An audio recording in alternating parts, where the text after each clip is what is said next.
cold, open.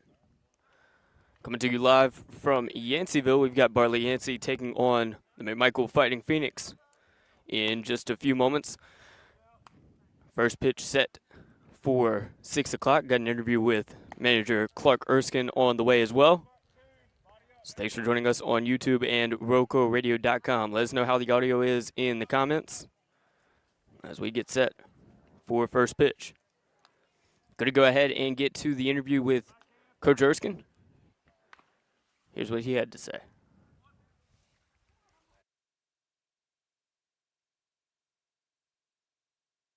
I'm Ramey of RoCo Radio here with manager Clark Erskine of the McMichael Fighting Phoenix. Coach Erskine, what do you want to see from your pitching tonight, and who's going to be on the mound?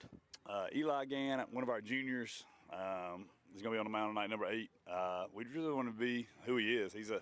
He's a competitor, plays his position well, holds runners well, knows the game, just high baseball IQ, and he throws a ton of pitches for strikes. So if he does like he did last week, we'll be set. What have you seen from your team's bats in these first few games? They've done a better job. Now, we got lots of experience at the plate compared to maybe some other teams because we've got a lot of juniors and seniors.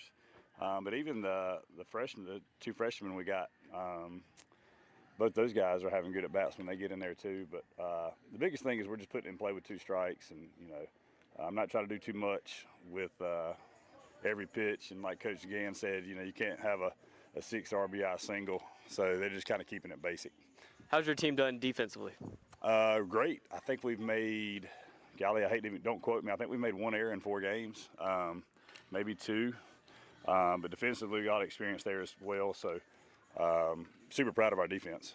Your team's 48-21 over the past few years at home. I forget how many years exactly, but 27-28 away. What do you think leads to that discrepancy? Because it's a pretty wide margin. Yeah, that is a wide margin. It's probably a combination of a lot of things. When we go to the beach, we play pretty good competition. Anytime you're out of a routine, that makes it a little more difficult, especially for 17-year-old brains. And we do take pride of playing at home. Great fans, great school. So awesome field. Yeah, great field. Great announcers. We got you guys there. So yeah, that's right. So all those things just Med-Am is a really special place. I got chill bumps sitting here thinking about it. It is a special place to play, but as you bring it up, we got to figure out a way to take Med-Am with us when we leave. So challenge accepted for Team 37. And finally, Coach, how would you describe McMichael to a team or to a fan that's sitting at home listening who hasn't seen him in person yet? Blue collar, that's kind of our mantra. We try to do that from the time we get up to the time we go to bed. There's slip ups just like anybody, but we just try to do the dirty work, try to take the hard route, try to look to the future instead of trying to make gains on short term advantages. So you hope that pays off by the time May and June rolls around when you get in the playoffs. It's Coach Erskine of the McMichael Fighting Phoenix. Thank you, Coach. So that was Coach Erskine you just heard from. Special thanks to him for the pregame interview. Hello to Melita and Braxton in the comments. Let me know how the audio is sounding on YouTube and on RoCoRadio.com. Thank you very much. To be more specific on the stat I mentioned with McMichael being a much better team at home than away, so I mentioned it in the interview, 48-21. I think that's since 2021. So in the post-COVID era, they're 48-21 at home, 27-28 away. 5 seasons in a row with a better win percentage at home than their win percentage on the road. They're winning 69.5% of their games at home over these past 5 years, 49.1% on the road. Since 2024, the numbers get even crazier. They're 24-9 at home since the start of the 2024 season and 10-15 away. Now, this isn't only a stat about McMichael. Bartlett Yancey plays much better at home than away, and this is, of course, in Caswell County, so BY's got the advantage there. They've been better at home than away every year since 2019. They're 27-20 at home over that stretch, 57.4% winning percentage there, and 19-32 away, winning just 37.3% of their road games. So they've got to be happy to be playing here on their home field. Looking over these past few games, McMichael is 3-1. They mercy ruled their first 3 opponents, 21-0 win over Dudley in Greensboro in their opener. In their home opener, they won it 21-0 again over a Guilford County team. This time it was Northeast Guilford. Then they defeated South Stokes 16-1 a day later. And finally, they lost to North Carolina Leadership Academy 4-0 in Kernersville. That was an away game. It was their 3rd day in a row of baseball. So, you can't excuse that there. They're having another hot start. 6 of their last 8 seasons have been started 3-1 or better, including this year, as they sit at 3-1. Looking at Bartlett Yancey, their season thus far, they defeated Roxborough Community 10-9 at home. Then they defeated Northeast Guilford on the road 11-5. And then they lost most recently to Eastern Alamance 3-0. So both of these teams are playing their first game since losing for the first time on Friday, March 6th in away games, which is oddly specific, but true in low-scoring shutouts. So BY stands in at just 2-1. McMichael stands in at 3-1, both trying to improve on the season and avoid that second loss.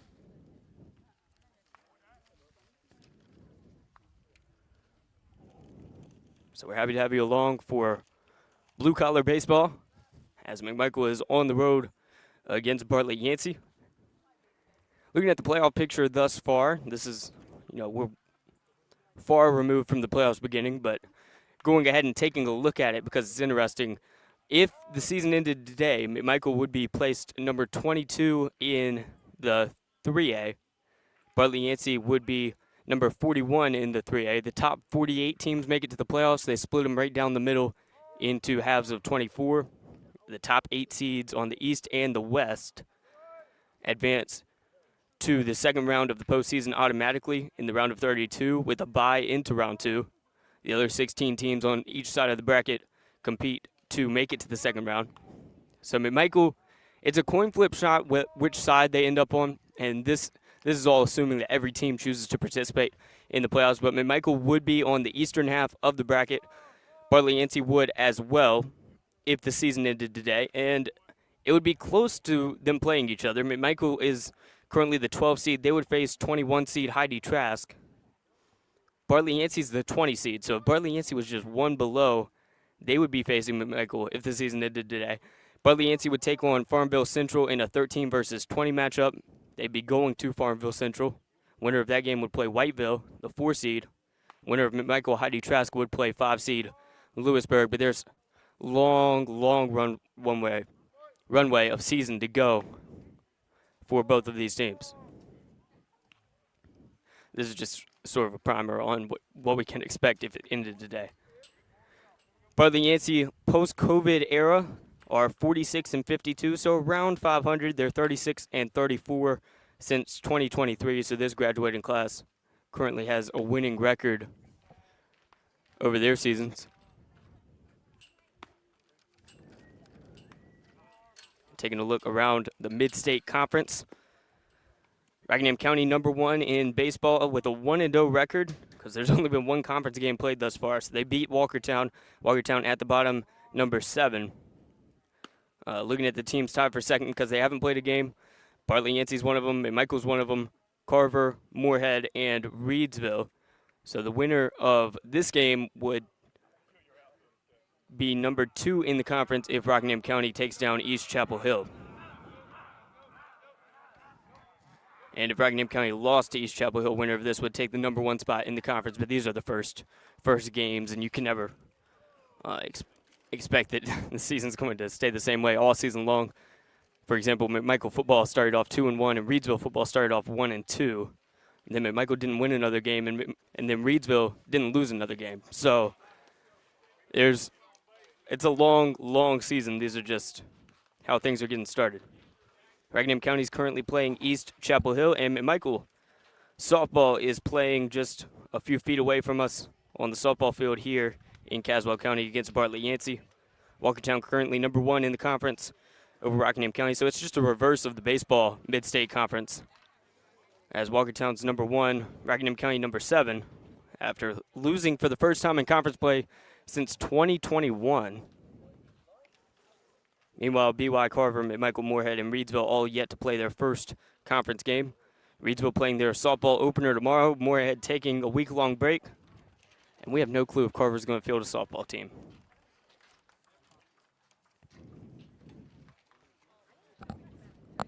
Hot and sunny day here in Caswell County.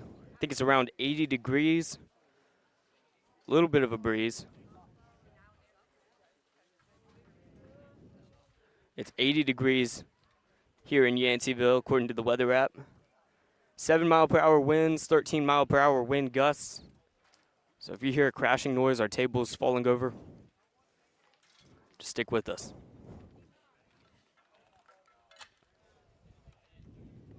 Managers meeting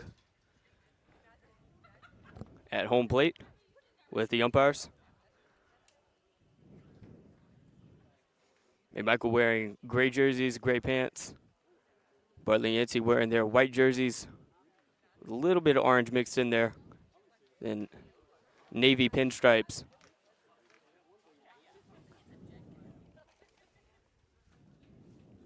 As we get set for 6 o'clock first pitch, just 4 minutes away from now. I believe we'll probably have the national anthem played as well. And then player lineup introductions. Easton Tillman set to be leading off for McMichael, followed by Dax Acord, Grayson Shelton, Jack Rogers, Eli Gann, Jackson Hall, Trafton Bowman batting 7th, Andrew Lovelace, number 8, and Colin Mitchell batting 9th. Then Bartlett Yancey, leading off for them will be Michael Graves, followed by Landon Lynch. Javante Modro will be batting 3rd, Makai Hopkins 4th, Joseph Wiley 5th, Graham Loftus 6th, Dallas Lambert 7th, Tyler Newcomb 8th, and Stuart Daniel will be batting 9th for BY. Pitching for McMichael will be Eli Gann.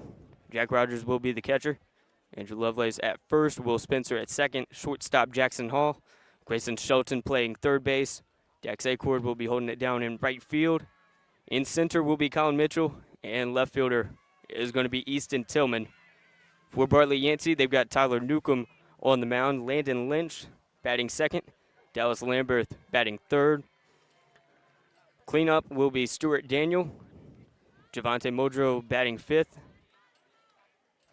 Oh, crap. I meant Tyler Newcomb, pitcher, Landon Lynch, catcher. I was reading it like that was the batting order. Sorry. Dallas Lambert will be first base. Stuart Daniel will be second base. Javante Modro, shortstop. Makai Hopkins, third. Then in right field, Graham Loftus. Michael Graves in center. And Joseph Wiley will be in left field. So that was not the batting order. That was their fielding. So Tyler Newcomb, Eli Gann going head-to-head on the mound. As we get set for Star Spangled Banner coming up in just a moment.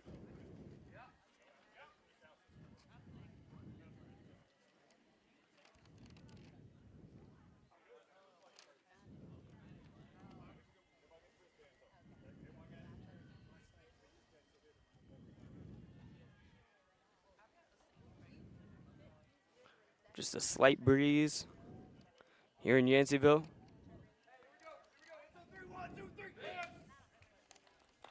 Right behind us is, I don't know how to pronounce it, but I think it's a calorie, something pear tree. It smells awful. Almost no visible clouds in the sky as the American flag will wave in left center field.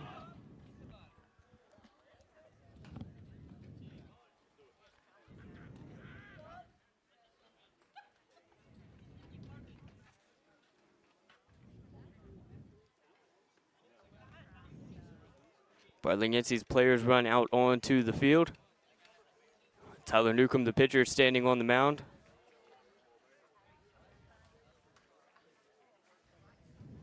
And getting warmed up. Easton Tillman's going to be leading this thing off, wearing number 12.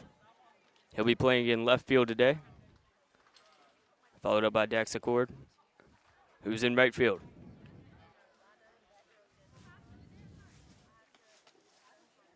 Newcomb warms up with his catcher, Landon Lynch.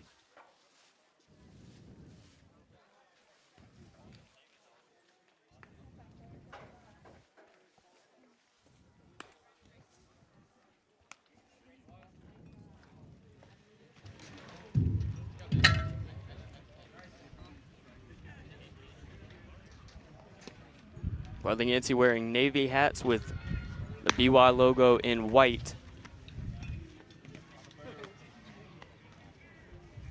as they wear their pinstripe jerseys. Buccaneers written across the chest in orange and navy. Under that, their numbers written in navy, lined in orange.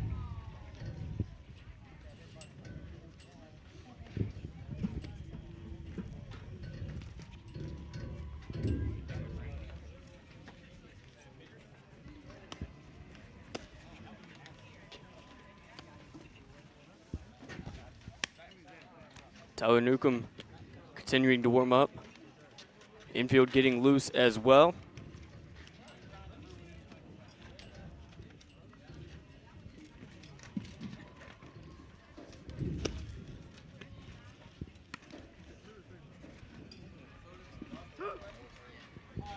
In the comments, yes, Melita, Lady Cougars did lose conference game for the first time since 2021, I believe it was. Losing to Walkertown. Forget what the exact score was. So they're 1-1 on the season.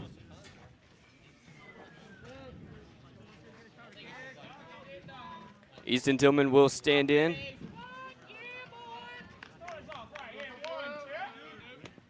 Here's the lefty.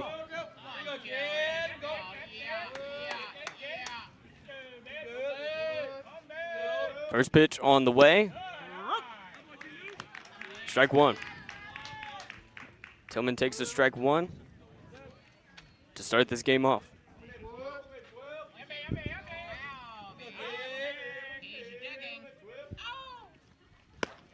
Second pitch is outside for a ball. The 1-1 count. 0-0 game as we get started here in Caswell County. Third pitch will bounce, giving Tillman a 2-1 advantage.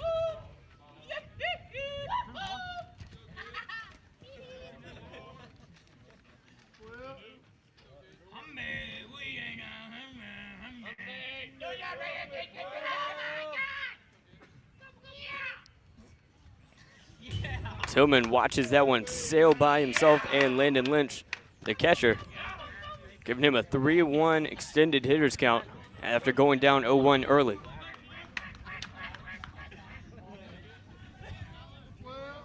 Fifth pitch coming up for Tyler Newcomb.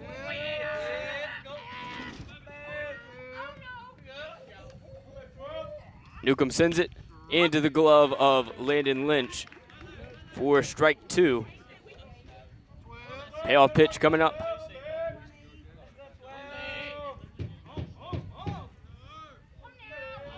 Newcomb signals to his catcher. Here it comes. Tillman drills that one, and it'll be stopped by the shortstop, but not in time. Tillman is safe as he starts things off with a single. So Tillman heads to first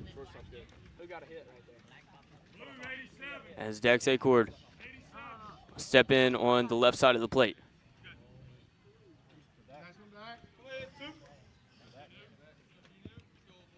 Taps the plate a couple of times. Here's number 2.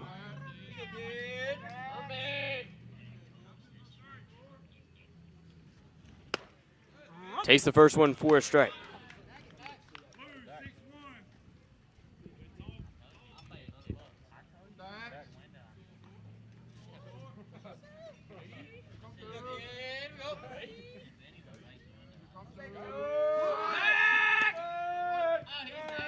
Tillman has to tag up as Tyler Newcomb sends it into the glove of Dallas Lambert. Newcomb remains on the bump.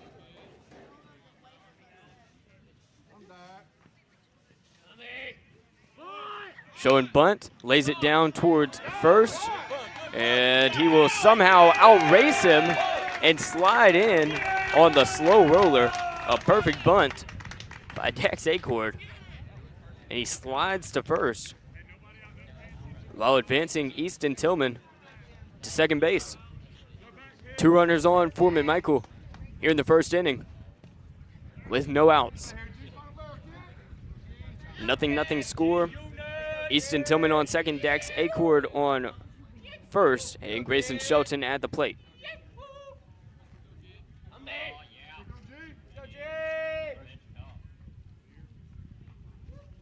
The pitch is smacked foul. One-hand grab by Erskine. Sends it back into the glove of Newcomb. Grayson Shelton wearing number 4. He'll be playing at third base tonight.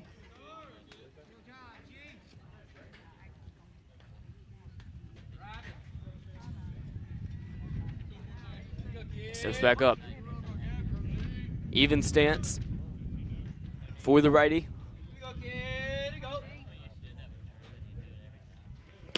Swings and misses.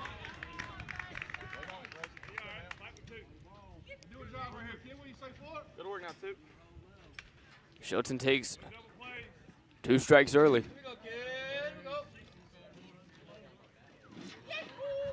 0-2 count.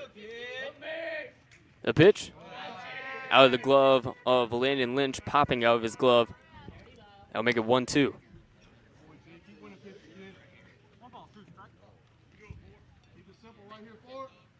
12th pitch of the evening coming up for Newcomb. Got to see him play basketball against Rockingham County last month. He was named all-conference for basketball in the Mid-State 3A, 4A, 5A. The pitch is sent foul by Grayson Shelton. Shelton steps out after keeping this at-bat alive. Takes a practice swing. 5th pitch of the at-bat on the way. Easton Tillman at second, Dax Acord at first.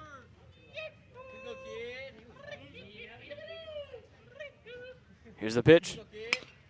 Knocked foul again.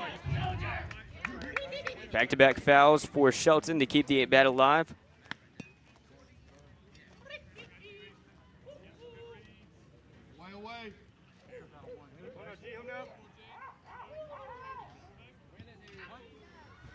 Went down 0-2 in this count. Ball on the 3rd pitch, 4th and 5th pitches were both fouls.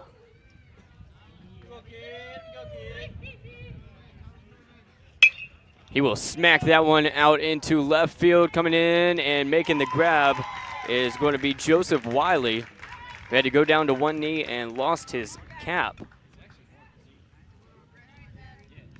So Grayson Shelton will be the first out of the evening. Tillman on second, Acord on first, and Jack Rogers stepping up to the plate. Here's number 15 for the Fighting Phoenix.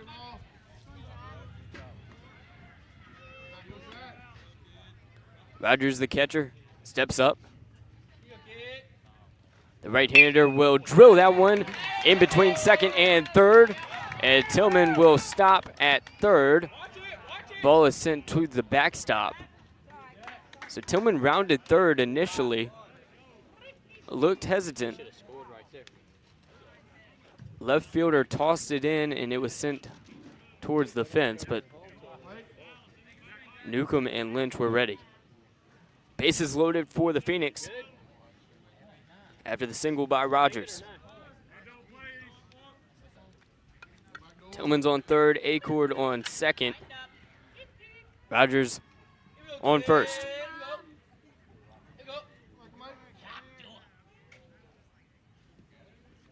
Again, fouls that one back towards the softball field. It'll bounce in the grass.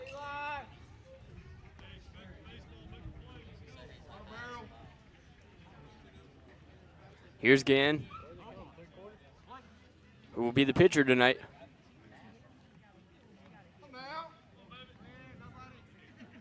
Fourth right-handed batter in a row for the Phoenix. Sends that one sky high and foul once again.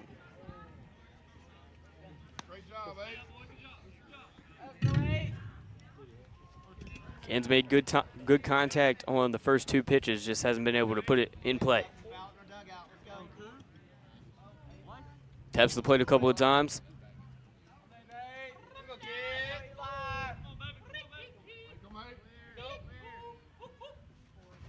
And he will swing and miss on that one. 3-pitch strikeout. Ken is sat down. First strikeout of the night for Tyler Newcomb. So stepping up to the plate with 2 outs and the bases loaded will be Jackson Hall, the shortstop. Hall with a wide stance. Takes the first one. Ball 1.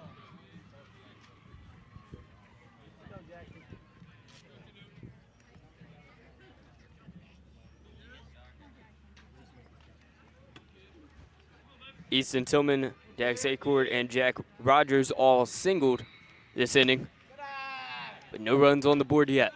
Ball 2. As Hall stays disciplined at the plate. 2-0 count with the bases loaded and 2 outs here in the top half of the first inning in Caswell County.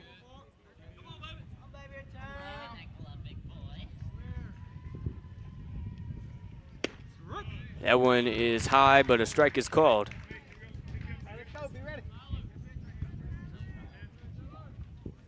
Making it a 1-2 pitcher's count, or a 2-1 hitter's count.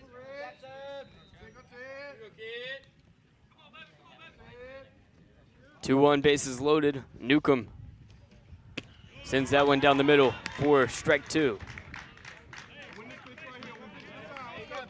2 balls started off the at-bat. Now 2 strikes followed those up. 2-2 count, bases loaded. 2 outs on the board here in the top of the first.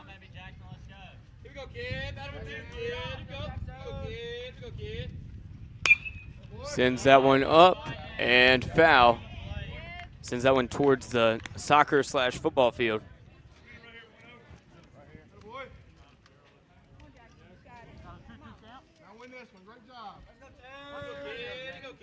Jackson Hall trying to score a run here and put Trafton Bowman up at the plate.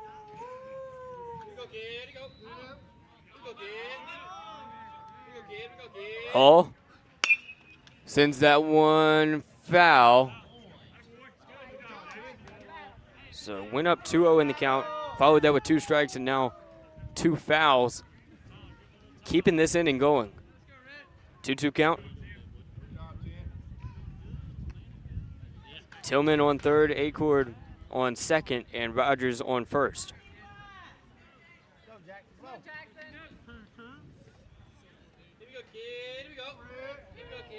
Number 10, Jackson Hall.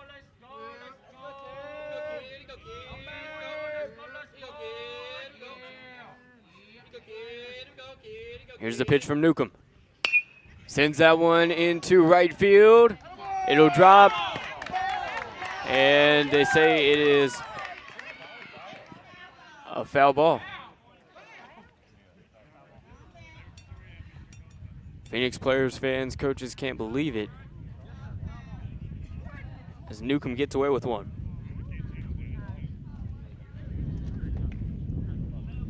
Two count, bases loaded.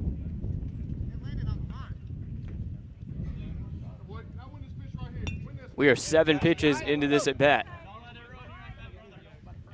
Thought he had a run. He's going to have to walk back to home plate.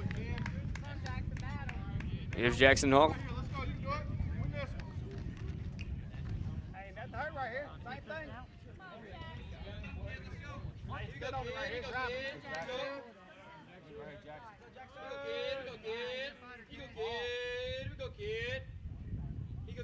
Hall fouls that one back. With a 2-2 count, there's 4 foul balls in a row. Bases still loaded, 0-0 on the scoreboard in the top half of the first inning.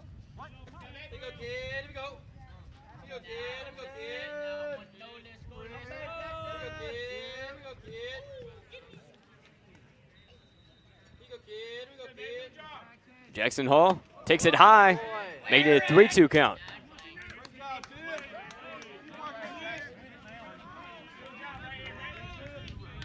That was pitch number 9 of this at-bat. So pitch number 10 on the way, the payoff pitch, with the bases loaded and 2 outs in the top half of the first inning. Tyler Newcomb versus Jackson Hall. Newcomb pitches it, waits on it, walks in a run. What a job by Jackson Hall, and Easton Tillman will step on home plate to give the Fighting Phoenix a 1-0 advantage. A 10-pitch at bat. 2 balls, then 2 strikes, then 4 foul balls in a row. A ball to make it a full count, and then he gets walked. First pitch for Trafton Bowman. He'll let it sail by. 1-0 count.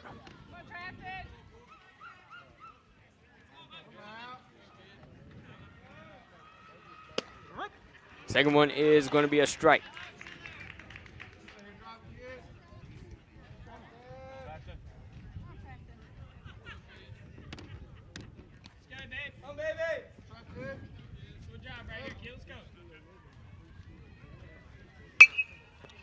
Popping that one up and sending it foul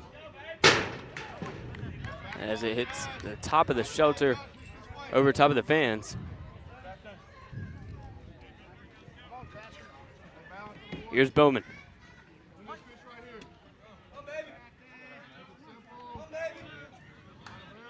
1-2 count. The pitch. Swings on it low, strikes out, will try to run to first base, and it hits him as he taps on first base. That'll score a run. A second run is scored on the slide. What on earth? Trafton Bowman strikes out.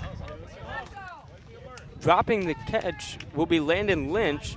He tried to make the throw towards first, and it hit Bowman in the back. Acord scores,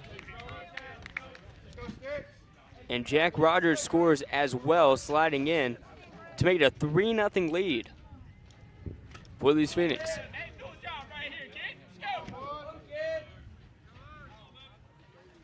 Runners on first and second now. 3-0 lead for McMichael. That one is cracked. Foul towards Coach Erskine.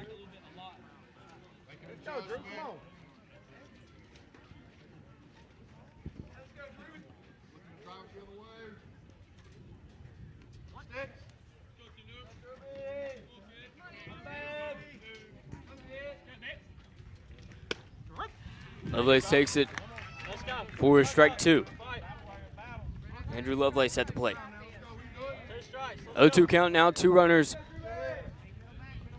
are on as Newcomb stays on the mound.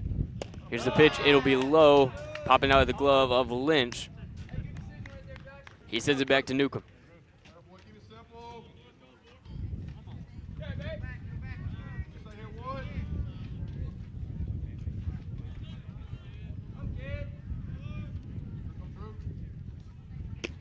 Lovelace takes that one inside.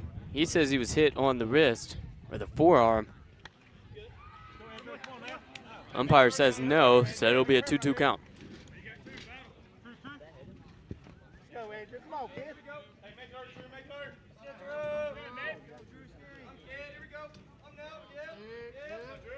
37th pitch is high. Andrew Lovelace, the number 8 batter, if he reaches base, they will have batted through the lineup in the top half of the first inning. Newcomb, the multi-sport athlete, pitches that one low, and he will be walked. Went down 0-2 early. He's able to make it to first base on a walk. Jackson Hall advances to third. Trafton Bowman, who struck out but made it to first base anyways, will head to second. Colin Mitchell, the number 9 batter. Good. Takes that one low. The 39th pitch of the top half of the first inning. 1-0 count. Here we go. Bases loaded for the Fighting Phoenix, already up 3-0 on their cross-county rivals. Good. Second one's low, making it a 2-0 count.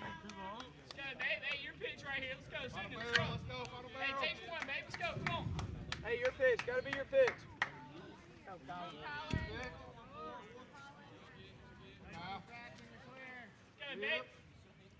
Mitchell devours that one, but it goes right into the glove of the shortstop, Javante Modra.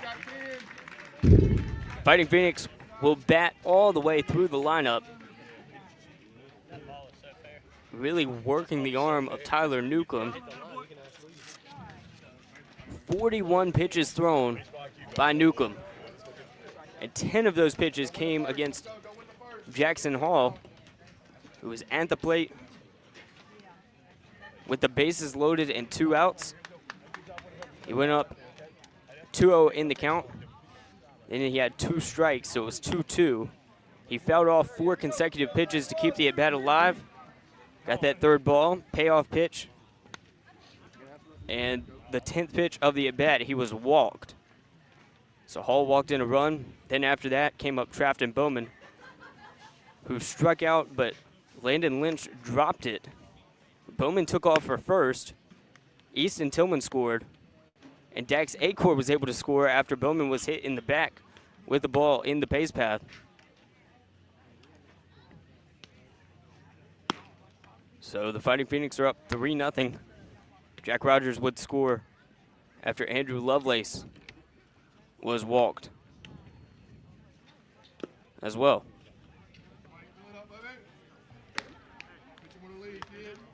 So an incredible top half of the first inning for McMichael. They lead it 3-0.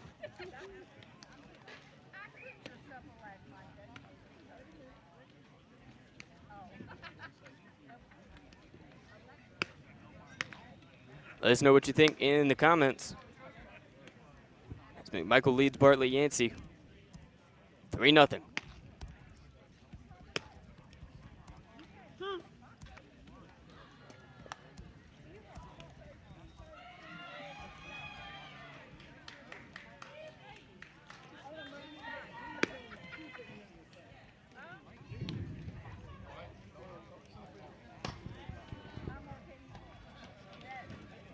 Michael warming up. It'll be Eli Gann on the mound.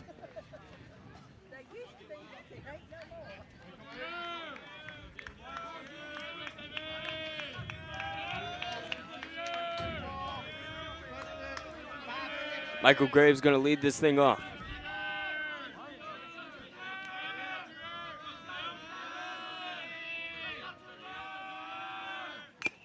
Graves fouls that one on pitch number 1.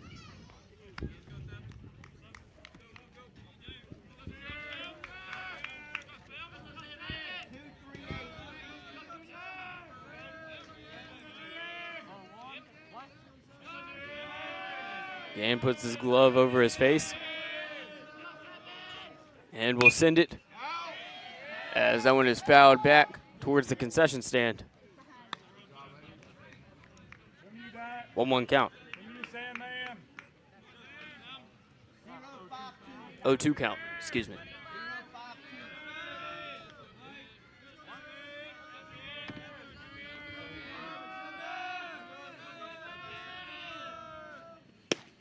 Thought about it, but takes a strike 3. So the first 3 pitches thrown by Eli Gann result in a looking strikeout. Newcomb threw 41 pitches in the top half of the inning. Eli Gann's already got one out with just 3 pitches. Landon Lynch, the catcher, batting second. Here's the right-hander at the plate. Takes the first one for a strike.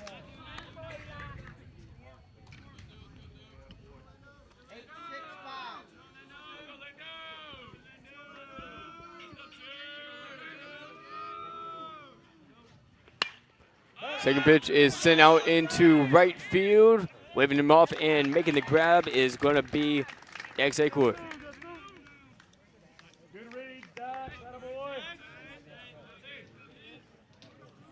5 pitches in and already 2 outs for Eli Gann.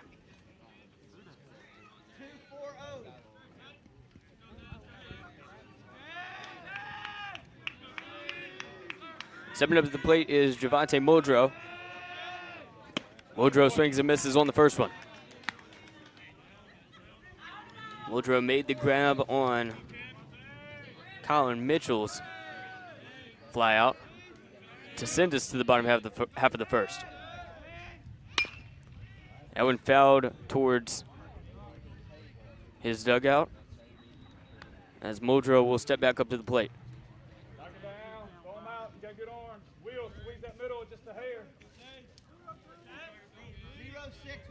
0-6-1. 0-2 count. Eli Gann hasn't thrown a ball yet.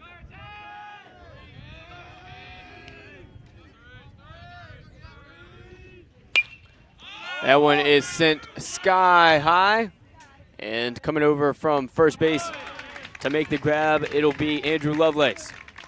So we head to inning number 2.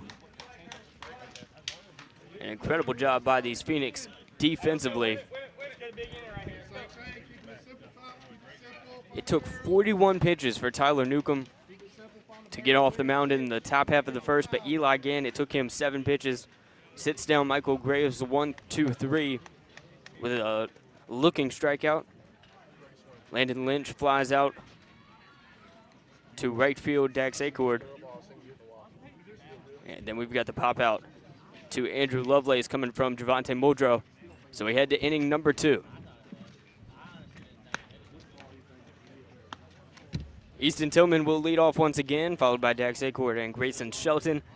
Easton Tillman had the single. Dax Acord had a single as well. Grayson Shelton had a fly out to center field where Michael Graves made the grab.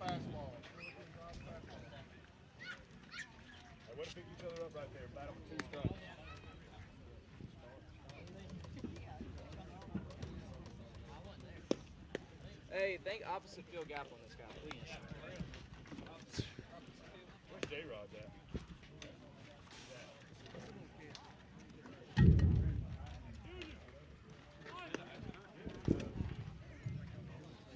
Tyler Newcomb warming up. As Easton Tillman's going to head to the plate.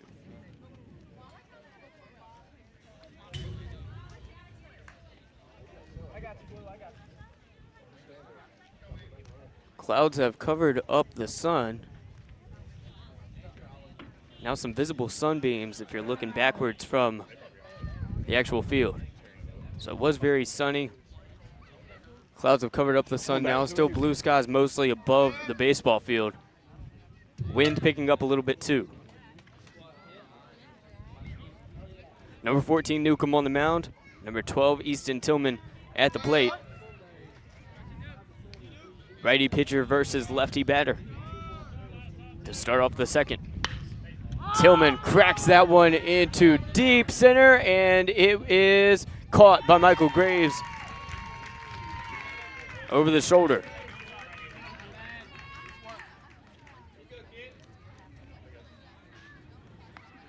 Michael Graves makes the grab in center field, just a few feet shy of clearing the wall.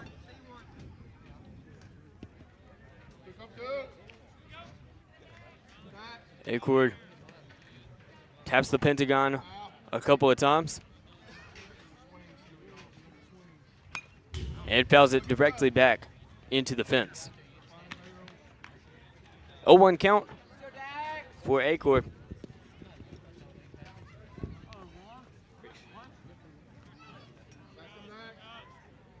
Wearing aqua blue gloves.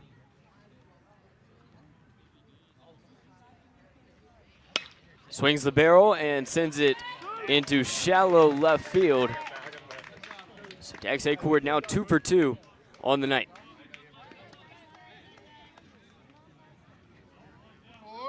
Grayson Shelton coming up.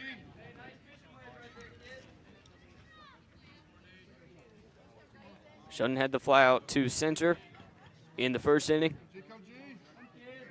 Acord at first, 1 out on the board. 3-0 lead for the Fighting Phoenix here in Caswell County. Fouled backwards by Shelton. And it'll hit the softball fence where the McMichael girls are playing against BY.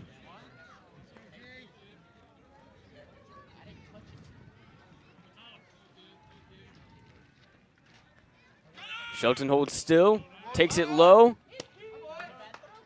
and running back to first base was Acord on the pickoff.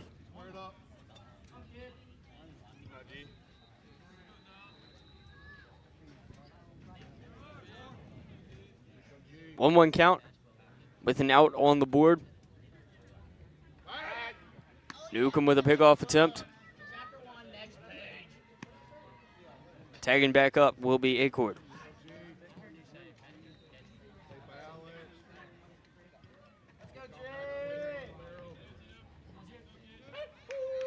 Newcomb's on the mound. Here's the pitch. Way high up there. Landon Lynch is going to have to leap up to grab it with his left hand. 2-1 count now.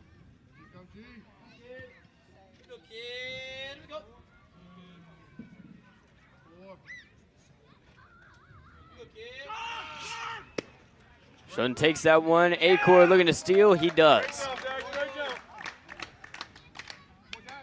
Shelton takes ball 3. And Acord takes second base. First stolen base of the night for either team. 3-1 count for Shelton as McMichael nurses a 3-0 lead here in the bottom half, or the top half of the second. Shelton drills that one into shallow center over top of the second baseman. Acord holds up at third after an impeccable throw by the center fielder. But now heading to second base will be Grayson Shelton. So 2 runners on now. Top half of the second inning started off with Easton Tillman's fly out to center. Dex Acord with the single and then a stolen base during Grayson Shelton's at bat. And Shelton just laced a double into shallow center to put himself at second. And Acord at third. Jack Rogers at the plate, trying to add some runs to this 3-0 lead for McMichael. First pitch down the middle for, I think it was a strike. Maybe it wasn't down the middle. It was not. 1-0 in the count.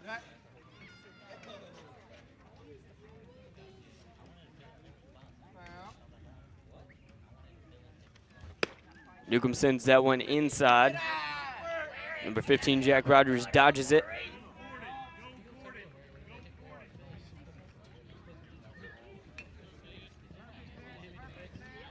Rogers was the third runner to score in this game.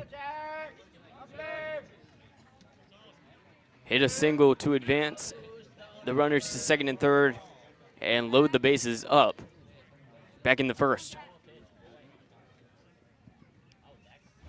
Here's the pitch. It's low, making it 3-0 in the count.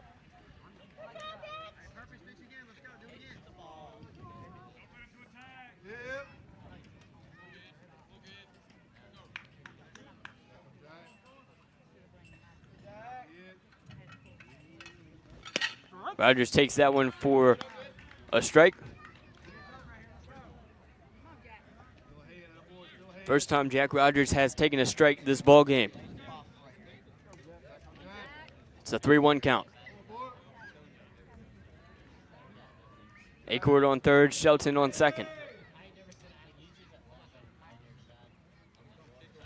That one popped up and foul, heading over the tree and hitting the pavement. Now a 3-2 count. Sixth pitch of the at-bat is on the way.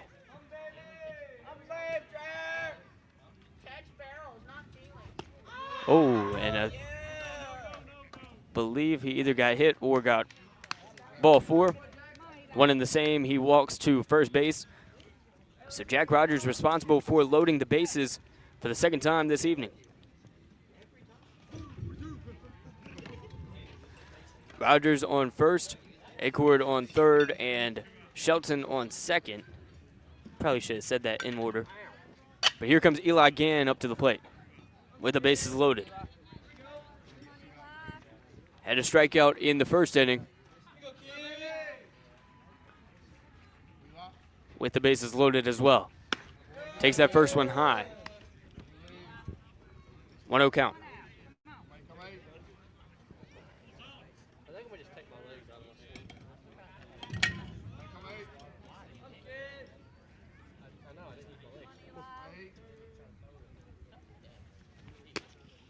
Second one is just a bit too high as well, making it a 2-0 count.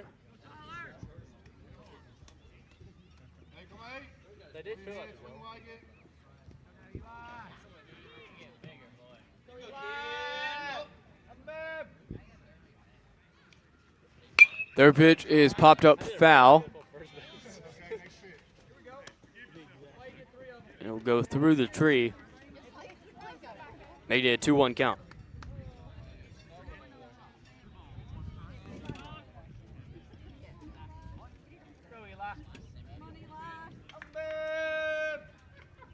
Here's Gann with the even stance. Gann sends it towards first base. Newcomb will toss it to the first baseman, but it will score Dax Acord. So great job by Eli Gann with the RBI sack.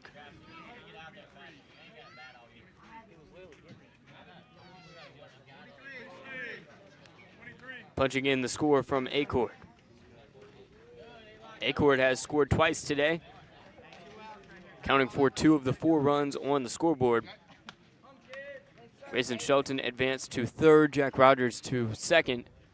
We've got a pinch runner in for Rogers.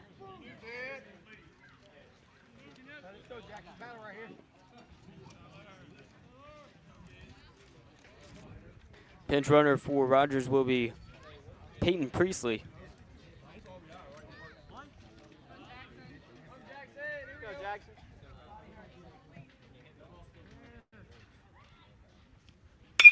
That one is nailed into center field. Diving to make the grab is Graves. And that's going to be out number 3 of the inning after an incredible play from leadoff hitter Michael Graves, diving in center field and saving probably at least 2 runs.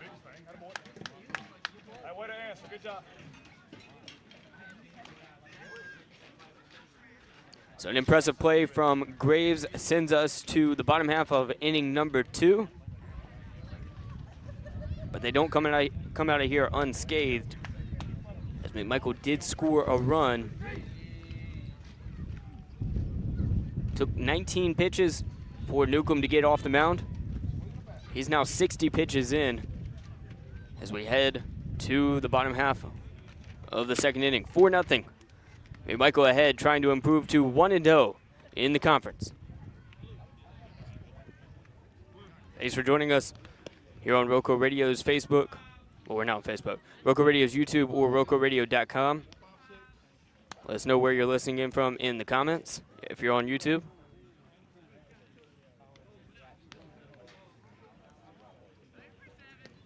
Happy to have you along.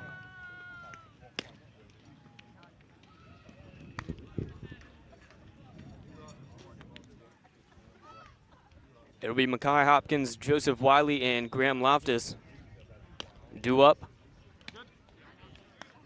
as we're in the middle of the second. Eli Gann warming up. In the first inning, it was a 3-pitch strikeout from Graves. Landon Lynch would fly out to Acord in right field, and then Javante Muldrow would send a pop-up 50 feet in the air. That would be snatched by Andrew Lovelace to end the first inning. It's gotten a lot cooler here in Yanceyville.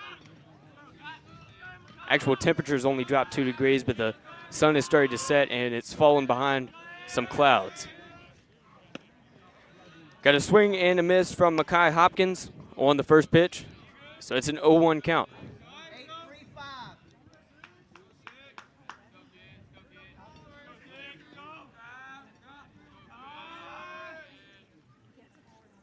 Second one is going to be a ball.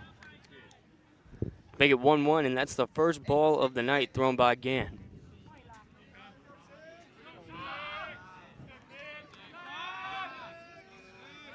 Gann kicks his foot and gets Hopkins to swing. Now a 1-2 pitcher's count.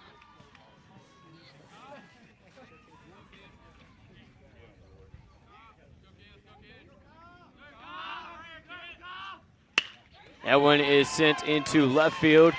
And for the first time this evening, Bartlett Yancey is on base. It's Hopkins stepping on the bag.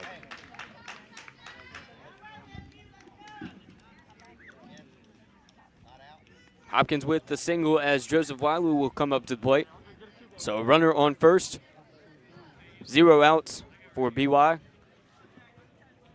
with a 4-0 score. Fighting Phoenix in command.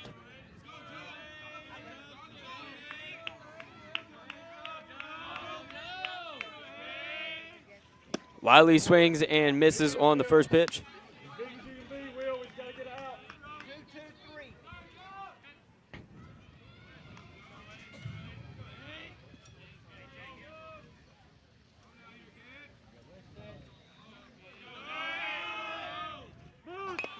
Lays down a bunt, but it'll go foul. Joseph Wiley, number 8, is going to have to jog back to the plate after the unsuccessful bunt attempt. 0-2 count now as Mekhi Hopkins, who tried to advance to second, will jog back to first base as well. 7-3.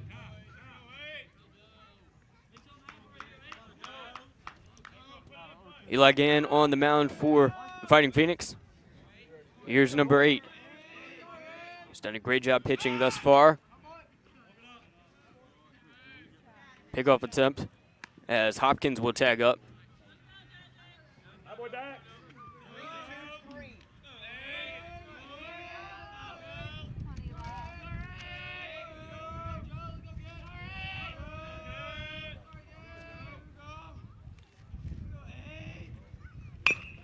Sends that one over towards the pitcher.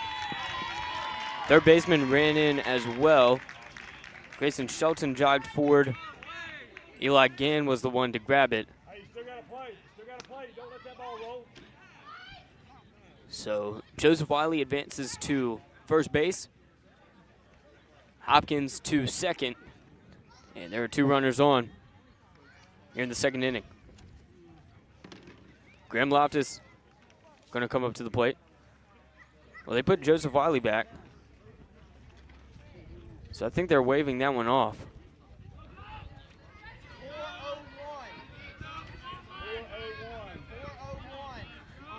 4-0-1. So scratch that. Mekhi Hopkins is back at first base, and Joseph Wiley stays at the plate. Still an 0-2 count. Down the middle. No, it wasn't. It'll be ball number 1. 6-6-8. Hopkins gets a lead on first. Wiley swings and misses. That'll put him down on strikes. First swinging strikeout of the night for Gann. Get him out. Get him out. Get off the mound. 4 pitches are left. Here we go. Graham Loftus 5-6. steps up.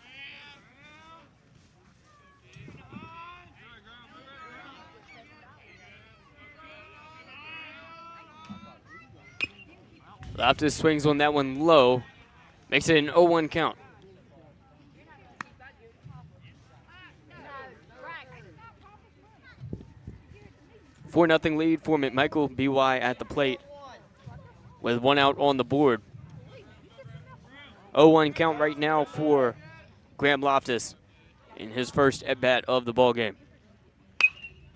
Fouls that one back towards the fans. All right, switch that. 2-strike count. here at Bartlett Yancey, there's bleachers that raise pretty high up, kind of like a basketball gym, about the size of Rockingham County's bleachers height, maybe a little bit taller gym-wise. Then there's a big shelter above it, so they won't get hit by a foul ball, and probably to block from rain as well. A lot of fans set up on each side in the grass as well, lawn chairs and such. Got strike number 1 of this at bat. I believe it's a 0-2 count actually. Black 1-9. Black 1-9 outfield. 5-4-4.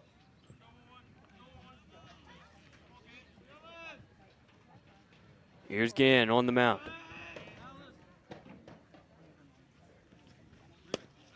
Sends it low, pops out of the glove of the catcher, so advancing to second will be Mekhi Hopkins. Right, flush it. Everybody makes a mistake. Hey, Hopkins Gracie, advances not to second pitching, on the pass ball. front.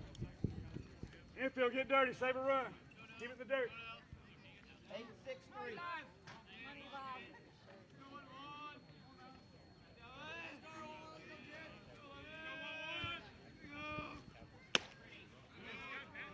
Strike 2. Will, you're going to hover behind the bag and get back to your spot. 5-6-1.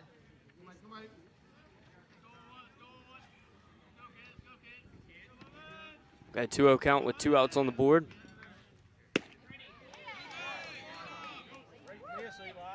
Now a 3-0 count. We love 30s. Attaboy, love 30s. Hey, go get him right here, Eli. 8-0-2. Dallas Lambert stays put.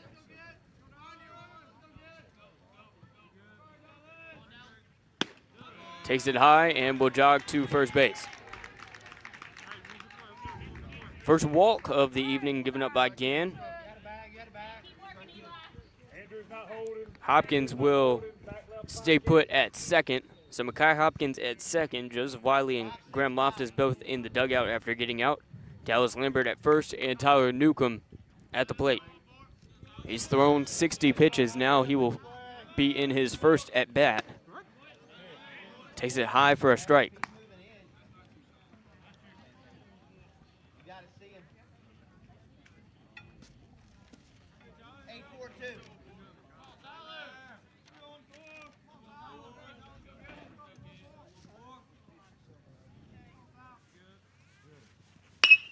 That one's sent in between first and second for the base hit.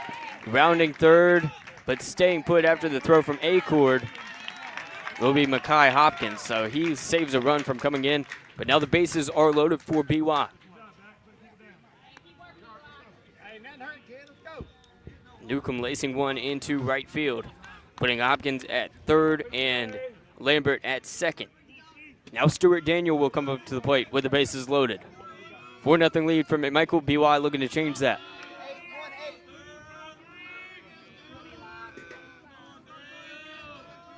Tying run at the plate. He will drill that one into deep center. And it is grabbed out of the sky by Colin Mitchell. That would have had just a few more feet. It would have been a tying grand slam. But fortunately, Colin Mitchell's there to make the grab, so we will head to inning number 3. A 4-0 McMichael lead. Thanks for joining us on RoCo Radio's YouTube and on RoCoRadio.com.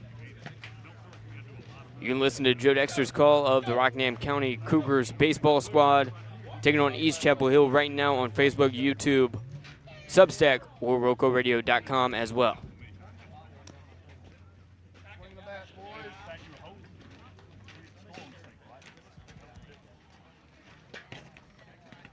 Good job, Eli. Way to get out of that.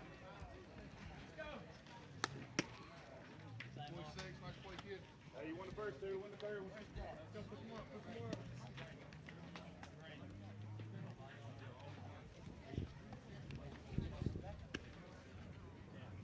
Newcomb's on the mound for inning number 3 of work. Coming up to the plate will be Trafton Bowman. struck out last time at bat, but Lynch wasn't able to come up with it. Ran towards first and was hit in the back with the baseball as 2 runners scored. So a 2 RBI strikeout on his last time up for Bowman. So he'll come up to the plate in the top of the 3rd.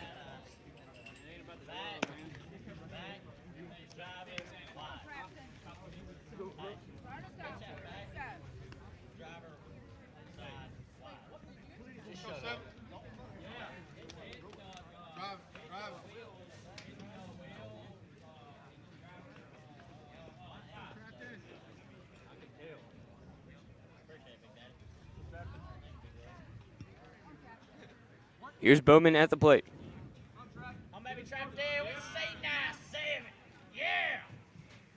Bowman sends that one up over one of the light poles and towards the concession stand in the grass. 0-1 count for Bowman after the foul ball.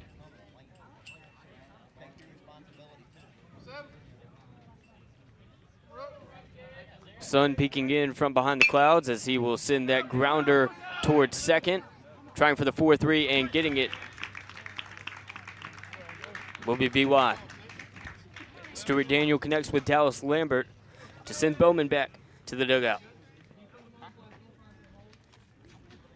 Andrew Lovelace up at the plate. Lovelace was walked in his first at bat back in the first inning. 3 of the 4 McMichael runs on the board right now were scored in that first inning, in which McMichael batted through. Drops out of the glove of Landon Lynch. It'll be a 1-0 count.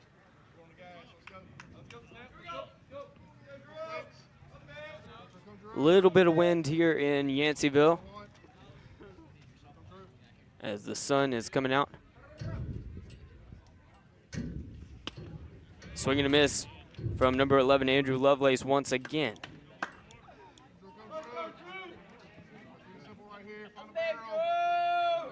Had a 6-pitch at bat in the first inning. It's 1-1 right now. Pops that one foul towards left, making it 1-2.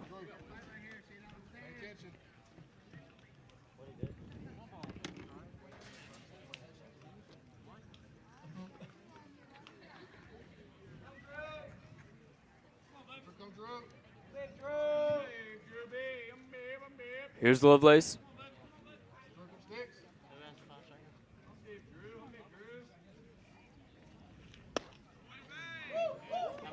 That breaking ball will drop to make it a 2-2 count.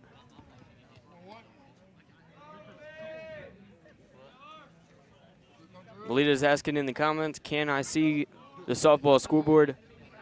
I can, but I can't see what's on it, if that's helpful. Drilling that one is Lovelace towards deep left, and it'll drop in deep left field. Lovelace running towards second. Center fielder was the one to stop it, but Lovelace gets the double. So he's now 1 for 1 on the evening as Colin Mitchell comes up to the plate.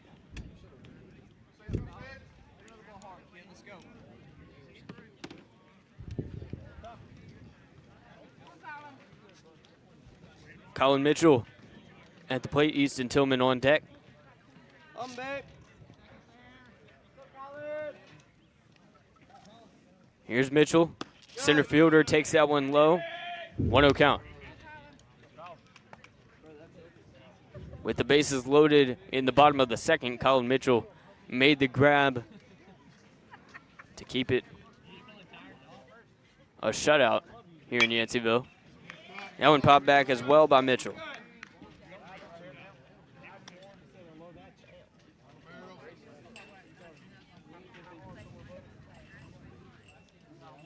Mitchell's got the even stance.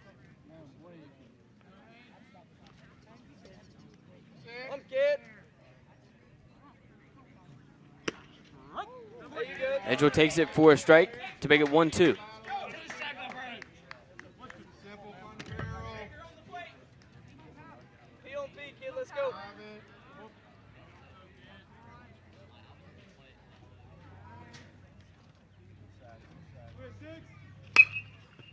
He will send that one into right field, and it'll fall in the foul grass. Keeps the at-bat alive, but doesn't get on base. Got Andrew Lovelace at second base, 1 out on the scoreboard, and a 4-0 lead.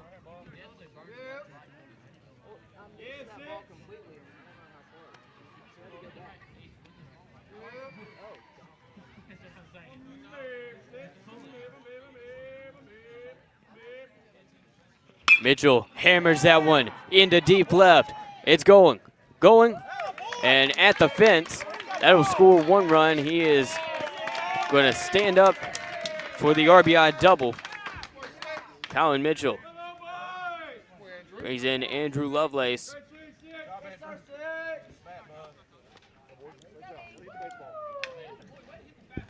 RBI double from Mitchell. Makes it a 5-0 lead for the Fighting Phoenix as Easton Tillman steps up to the plate.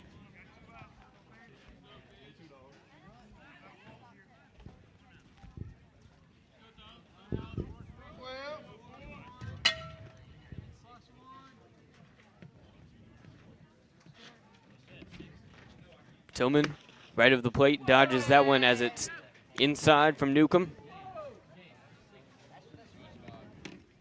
Newcomb threw 60 pitches through the first 2 innings. This is the 4th batter of the inning. Only 1 out on the board. 5-0 lead for the Fighting Phoenix. Here's a pitch for strike number 1 of the at-bat, 1-1 count.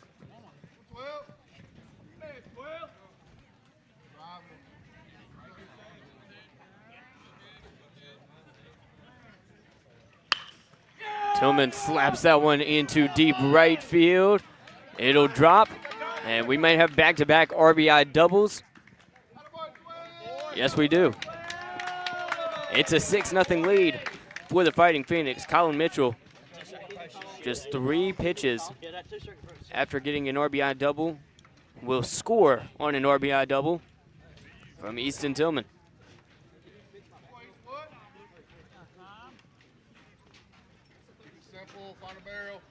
6-0 lead for the Fighting Phoenix as Tyler Newcomb has a meeting on the mound with his catcher and the skipper.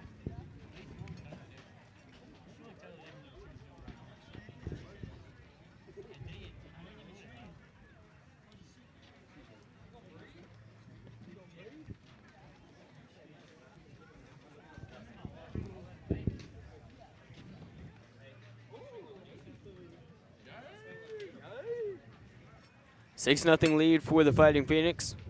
Back-to-back RBI doubles. And 3 doubles in a row since Trafton Bowman grounded into a 4-3 to start off this 3rd inning. Sun is setting, went behind the clouds for most of the 1st and 2nd innings. Now it's peeking out from behind the clouds again. Can't tell, but it might be in the eyes of Newcomb. So he could be at a disadvantage there.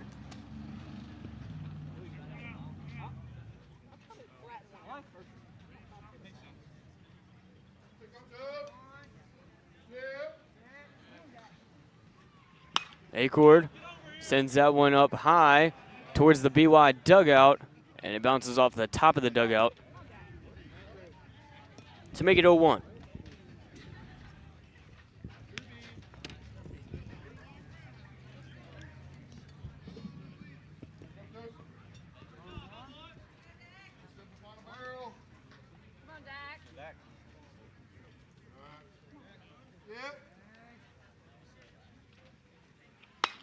That pitch is sent up sky high as well. This time it's in play, and Newcomb will make the grab.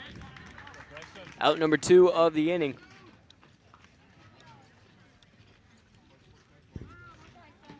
It'll be Grayson Shelton coming up to the plate. Fly out to center in the 1st, a double in the 2nd. And now his 3rd at bat will take place in the 3rd inning.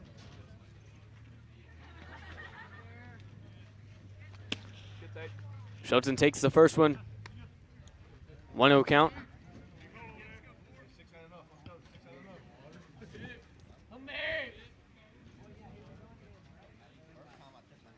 Shelton wearing number 4 is going to take that one high, up at his nose.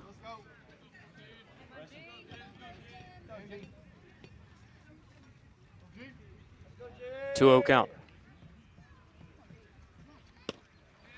Shelton takes the third one. So a 3-0 count with a runner on second.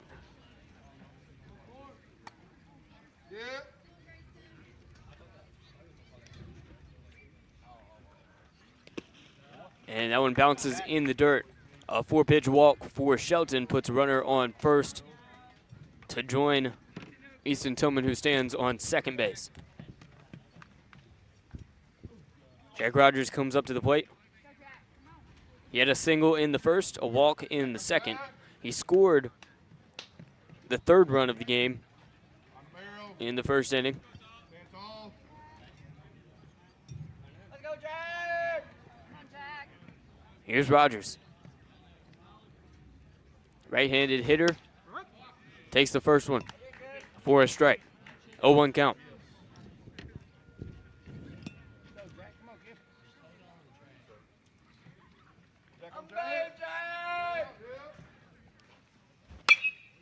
He will drill that one towards second base, and running in to make the grab will be the shortstop, Javante Modrow.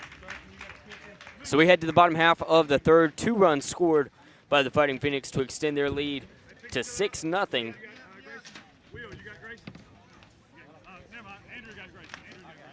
Bartlett Yancey will be up to bat next.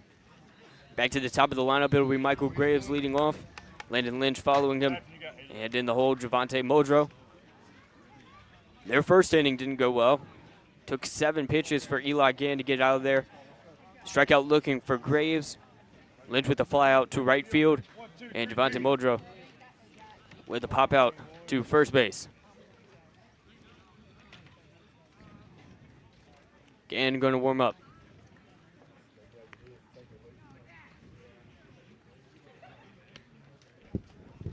Let us know where you're listening in from in the comments. Happy to have you along on YouTube or RoCoRadio.com.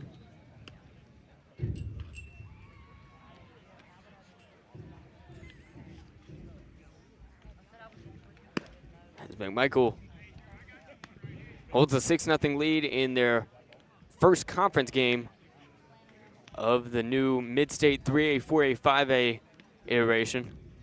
First conference baseball game, at least. McMichael was able to take down Bartlett Yancey last year, about 362 days ago. I think the score was 4-1.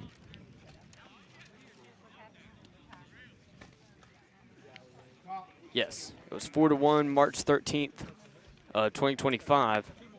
Non-conference play last year, conference play this year on March 10th of 26.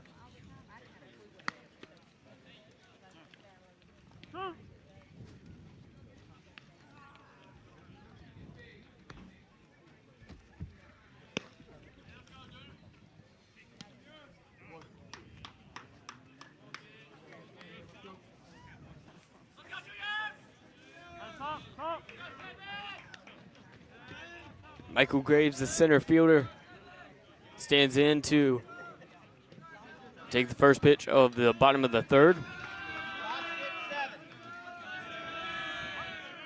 Melita says she's listening, quote, here in my little corner of RoCo, unquote. Swing and a miss on the first pitch from Graves. I don't know the geography of Caswell County. I might be smack dab in the middle of it.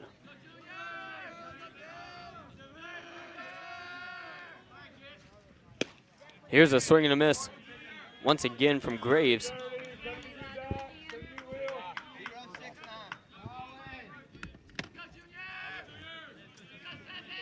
He's had 5 pitches thrown to him by Gann, all of them strikes. That one will be the first ball that Graves takes of the night.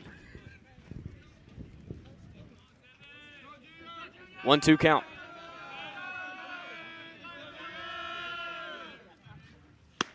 That one way high from Graves. 5-6-2.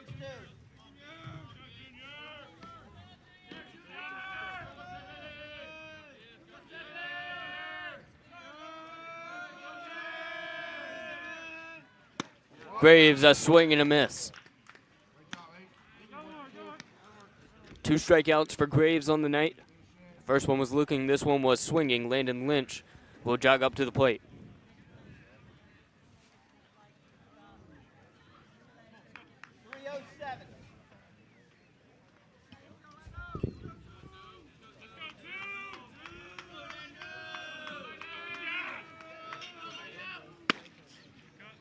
Swing and a miss. That one had some heat behind it. 0-1 count. 0-1 count for Lynch.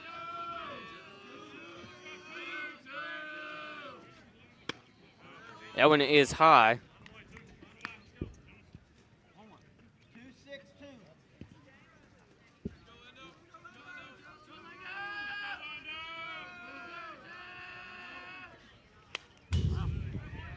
Swinging and popping it back into the backstop will be Lynch. Now 1-2 count. 5-3-7.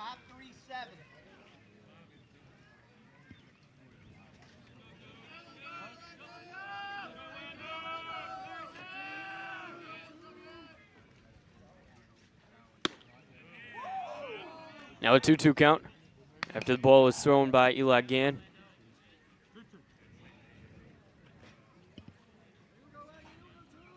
This is the 11th batter he's faced. 2 of them have gotten hits. 1 of them has gotten a walk. Eli Gann just misses right there, so a 3-2 count now.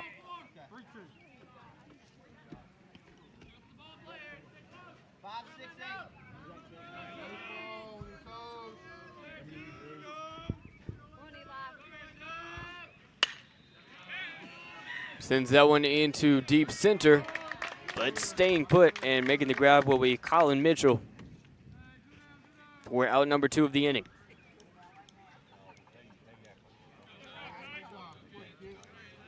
Black 1-9. Black 1-9. Javante Modrow up next. And a pop out to first baseman Andrew Lovelace to end the first inning. He's trying to keep this 3rd inning going after Graves and Lynch get out. Modrow takes the first one. It's a 1-0 count. 5-6-3.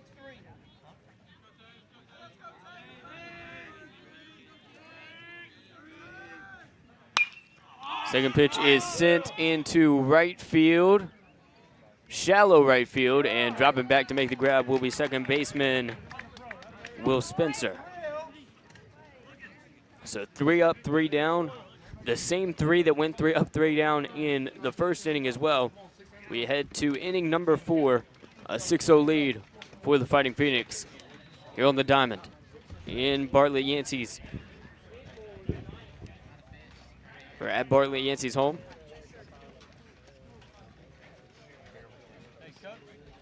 Top of the 4th on the way.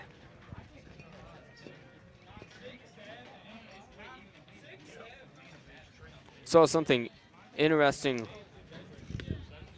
about BY. So their lone MLB player to come from here was named Neil Watlington, which is also the last names of 2 of the players who will be competing for the state championship this Friday at 7:30 at Wake Forest for Reedsville.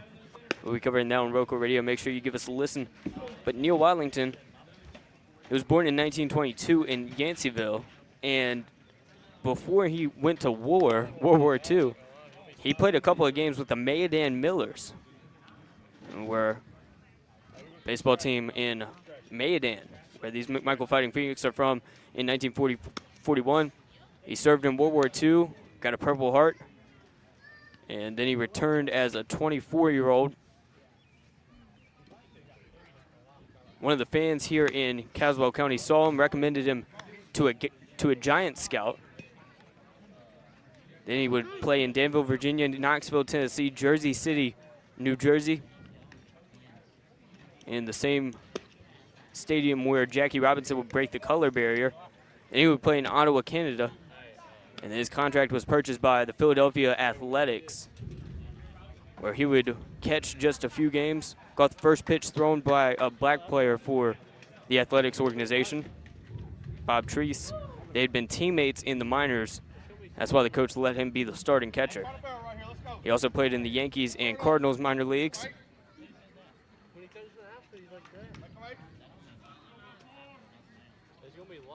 So that's Neil Watlington, BY alum. Here's the pitch from current BY player Tyler Newcomb. Swing and a miss from Eli Gann. I'll get you all the source on that story. I forgot where I read it at. But I need to give them the credit. Here's Gann on the second pitch, sending that one into right center. It'll drop for a base hit. Eli Gann steps on the first base bag and will stay put. Yes, we got one. Had an RBI sacrifice in the second inning. Struck out in the first, but now he's on base here in the fourth with a 6-0 lead.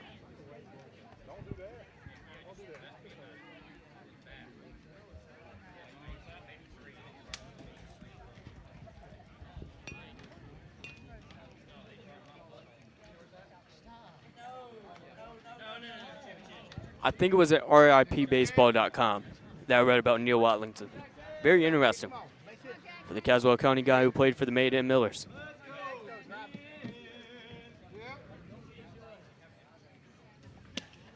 Swing and a miss from Jackson Hall.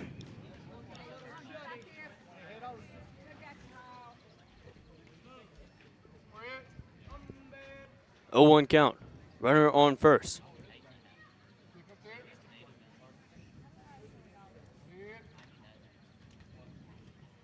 Second pitch is nailed into deep right. But they say it goes foul.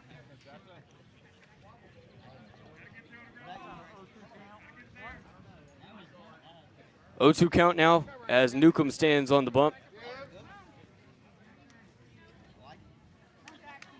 Here's the pitch.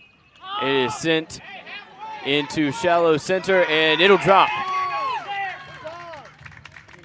Runners on first and second now with a 6-0 McMichael lead.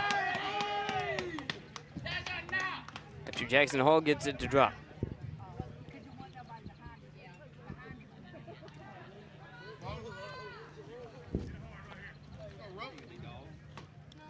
Six 0 lead for the Fighting Phoenix here in the top of the fourth. They're trying to extend it.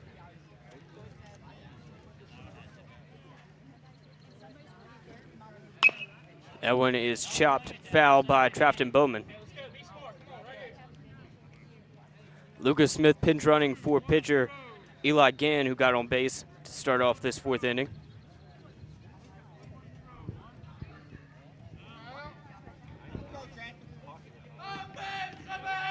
Oh, 1 count.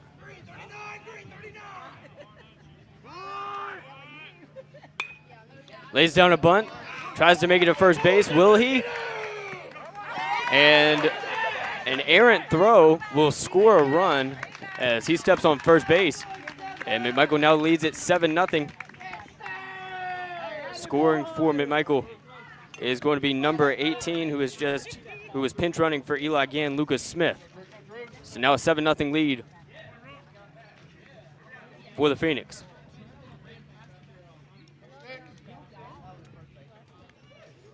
Scoring on the error.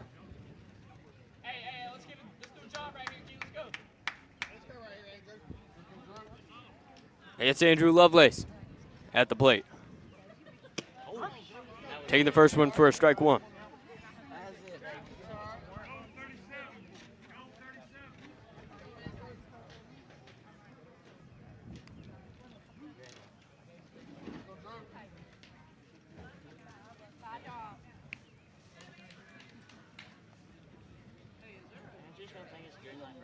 Runners on the corners as that one is sent foul by Andrew Lovelace, who scored in the third inning and got on base with a walk in the first.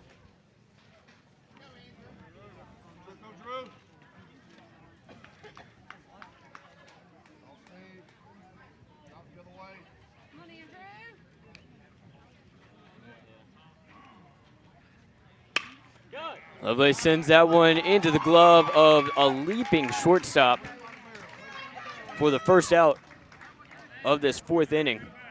Nice play from Muldrow. Not the tallest guy, had to jump for it. That's out number 1 of this inning. Let's go, Colin. Jackson Hall at third, Trafton Bowman at first.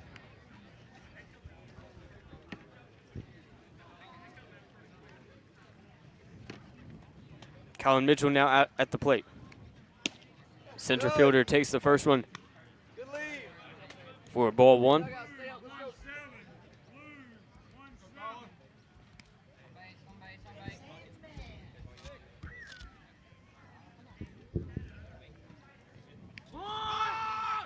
go. Showing bunt, pulling it back for the strike. And taking second base is going to be Trafton Bowman.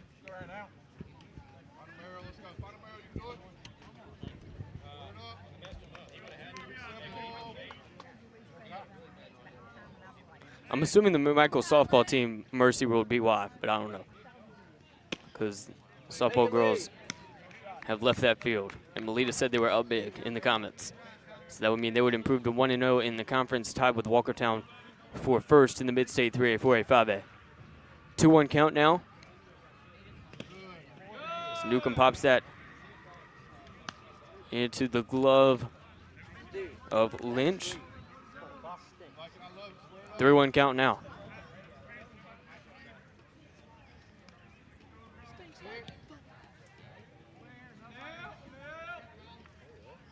Good. Newcomb sends that one, and we've got a ball 4. Colin Mitchell heads to first.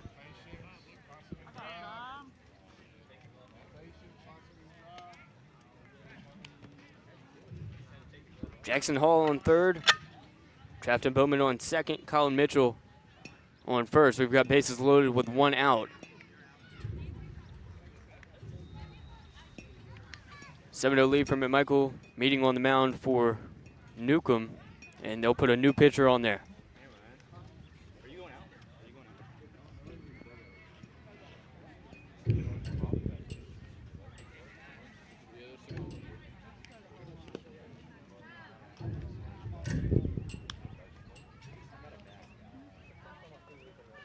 Sun is mostly set. Behind the backstop, if you're looking at the sky, it's odd. The clouds are kind of purple. Some of them a little orange as the sun beats in. But it's gone down mostly. We've got sunset coming up at 7:20 is what the weather app said. So it's almost completely down.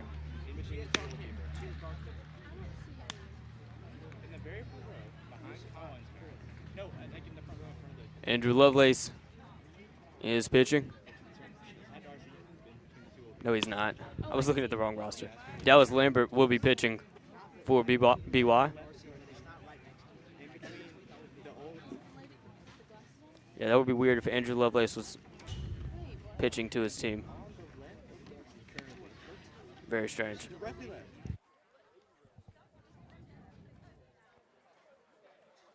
So up on the bump after Tyler Newcomb sits down, it'll be Dallas Lambert, who was the first baseman.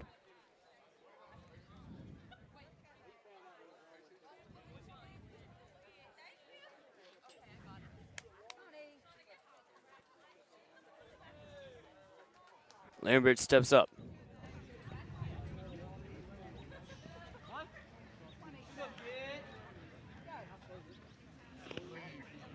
First pitch bounces off the dirt and into the chest of Lynch. 1-0 count.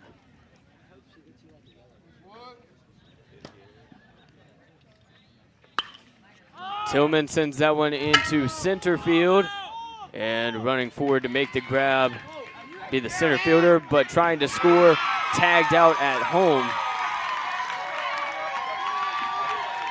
It's Jackson Hall. So an unfortunate double play there.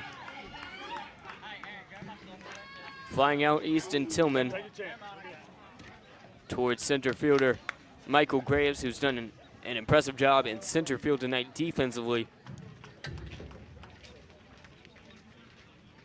Colin Mitchell, victim of a double play at the plate. on the 8-2 throw. So we head to the bottom half of the fourth inning, a 7-0 McMichael lead. Eli again got on base. Lucas Smith would take over for him, and they would score. One more run.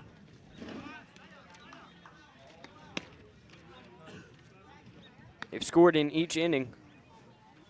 3 in the first, 1 in the second, 2 in the third, and 1 in the fourth.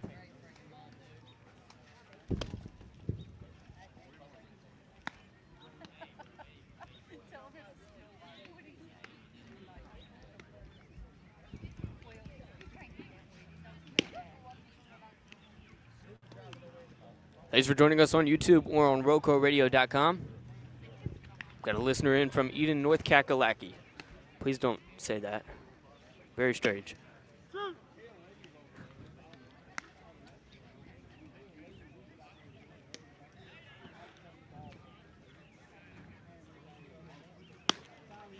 Eli again warming up on the mound here in the bottom half of the fourth.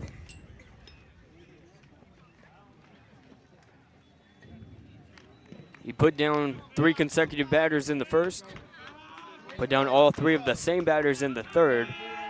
The guys he faced in the second inning will be coming up again. It was Makai Hopkins, Joseph Wiley, and Graham Loftus. Hopkins got on base with a single, advanced to third but didn't score. Takes the first one for a strike. Joseph Wiley in the on-deck circle. He struck out swinging. 0-2 count for Hopkins. Graham Loftus in the hole.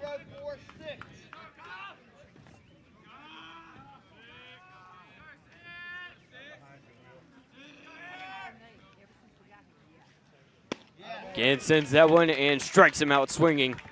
Makai Hopkins will sit down as Joseph Wiley approaches the plate. Wiley, one of the tallest members of the Buccaneers, wearing number 8, gonna step up. He's been playing in left field this evening.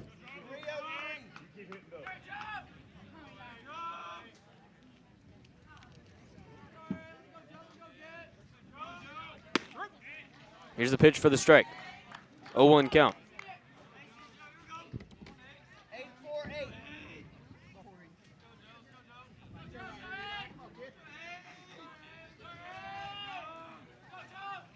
Eli again sends it to him, and he will put it left of second base through to center field. So that'll be a single for Joseph Wiley. He's now 1 for 2 on the night.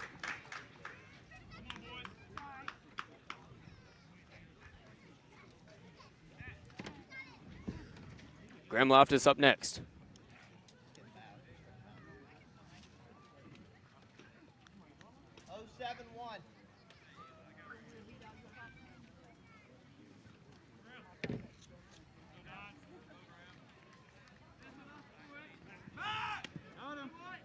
Eli Gann wearing number 8, pitching to number 9, Graham Loftus. Black 1-6. Black 1-6. 503. 1 out on the scoreboard. 1 runner on base. He's on first base.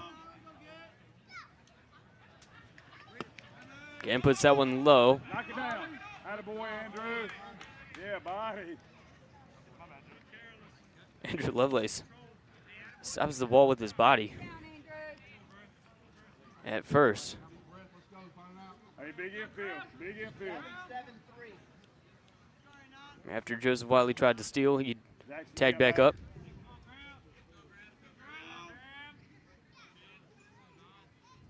Graham Loftus open stance. Close stance, rather. Joseph Wiley getting a little bit too much 2-6-2. distance between himself and first base for McMichael's comfort. They keep tagging him back up. Loftus takes that one for a strike, so it's now a 1-1 count. 301.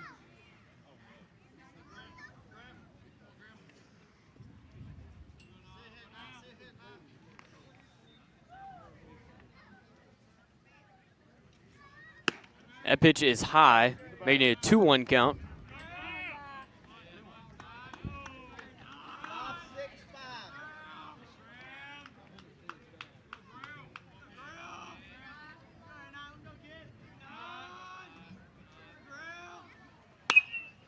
That one is sent foul towards the football field to make it a 2-2 count. Lady in the comments saying that the Phoenix won 17-0 in softball against BY. Just a few yards away from here. And sends that one, and he's got a punch out. Graham Loftus swings and misses. Backwards K in the scorebook. So 2 outs on the board here in the bottom of the 4th. Dallas Lambert coming up to the plate. Lambert's taking over as pitcher for Tyler Newcomb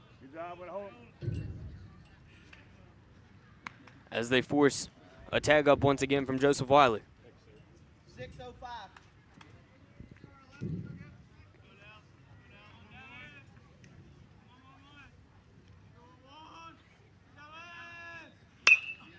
Lambert smacks that one, and it'll get past second baseman, running towards third, and trying to tag him out. He got him. What a job. Joseph Wiley's been overzealous at first base this whole time. The single from Lambert. Wiley tried to make it to third base, but Grayson Shelton says, no, sir.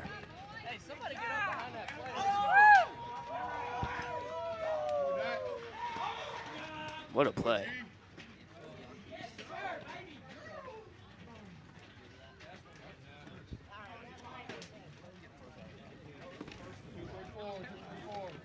So a 7-0 lead for the Fighting Phoenix as we head to the top half of the 5th inning.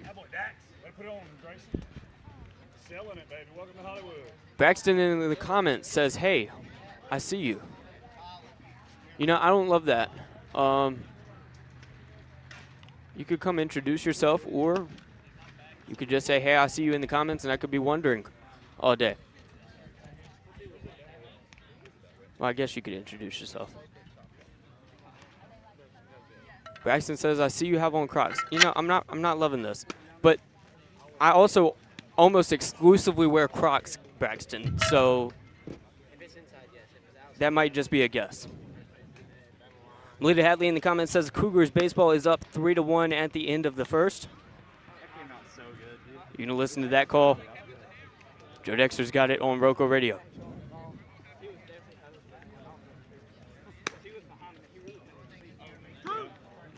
I'm looking behind me. Who the heck is Braxton?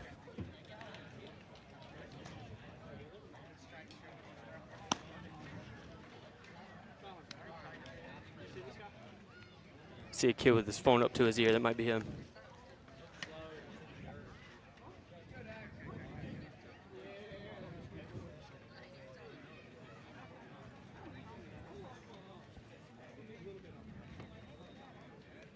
Inning number 5 on the way.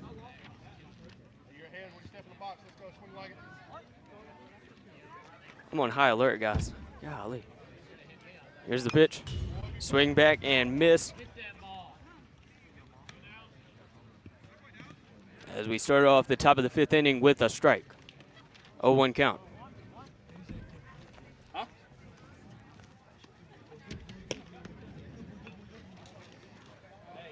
It's a 1-1 count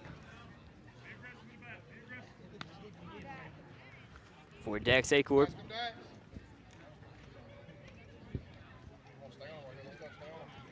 Had 2 singles and a pop out. And a nice grab is made by the second baseman as Dax Acord lines that one out towards Stuart Daniel, I believe.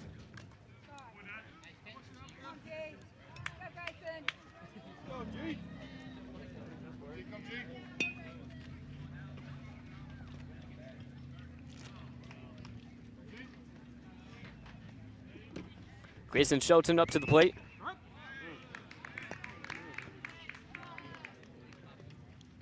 Had a fly out to center in the first, a double in the second, was walked in the third, and didn't bat for the first time in the fourth. 0-1 count. He sends that one over to the shortstop. Here's the throw, and the grab is made by Tyler Newcomb. 2 outs on the board.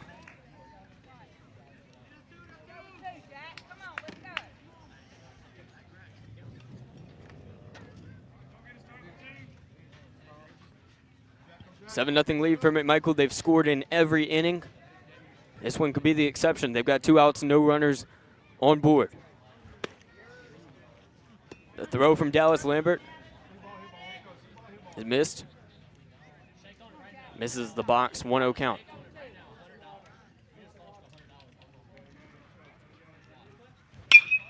That one is nailed into deep left field. And it'll go over the wall. A home run by Jack Rogers puts the Fighting Phoenix up 8-0. And the Fighting Phoenix have scored in every inning now. Jack Rogers with a single in the first, a walk in the second, and a pop out in the third. Scores for the Phoenix as they celebrate right in front of us. Making an 8-0 advantage for the Fighting Phoenix.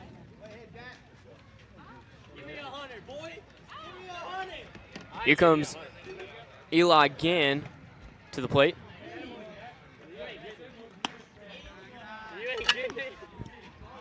So we've got an 8-0 ball game going here in Caswell County.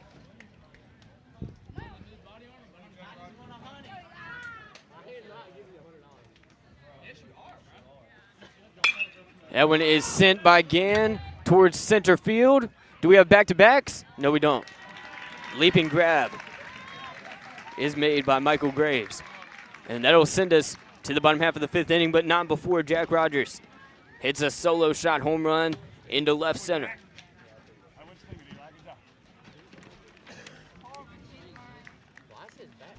You gotta win this inning. Let's go.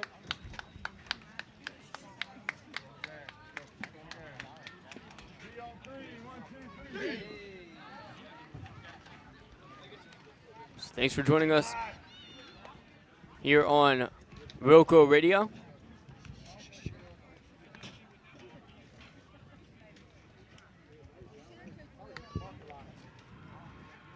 Ain't nothing ball game.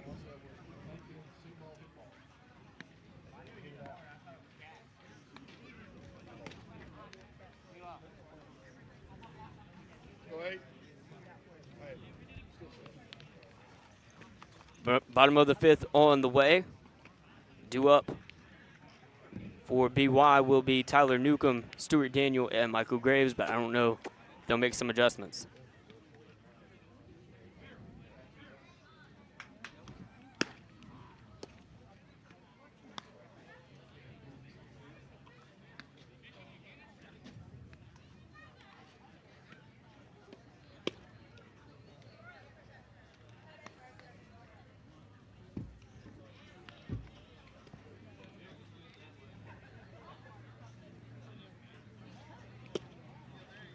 Here's the pitch from Gann as Gann warms up prior to the bottom half of the 5th.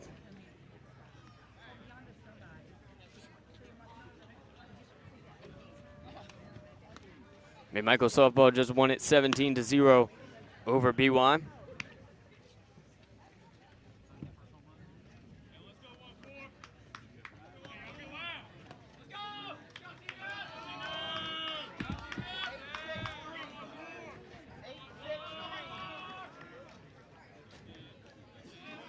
It's Gann on the mound.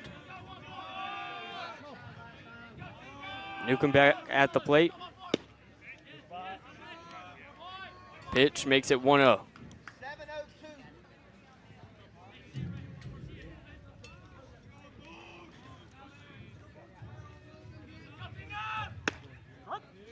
Second one's a strike, so it's 1-1 now.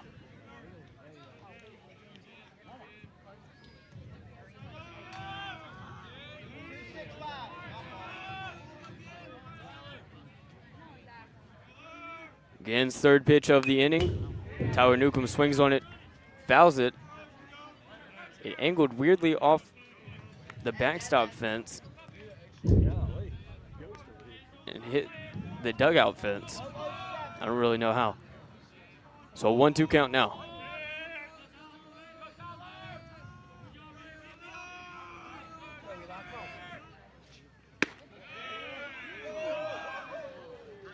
Again, throws a nice pitch, but they called a ball, so it's 2-2 now as he steps back up to the dirt. Adjusts his hat, draws in the dirt. Here's the throw.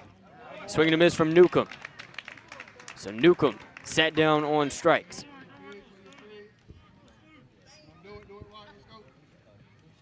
Stuart Daniels going to come up to the plate in his lone at bat of the evening.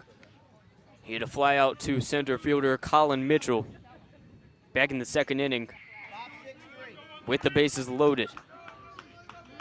8-0 shutout going on here. Dan's got a strike one.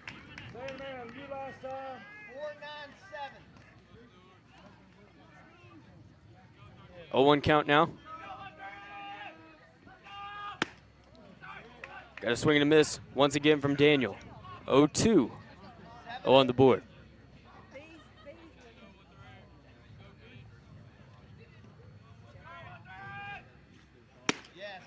Another swing and a miss from Daniel. He will strike out swinging. Back-to-back strikeouts to start off the bottom of the fifth, as Michael Graves will not approach the plate. Got a pinch hitter for Michael Graves. It'll be number 7 as he swings and misses initially.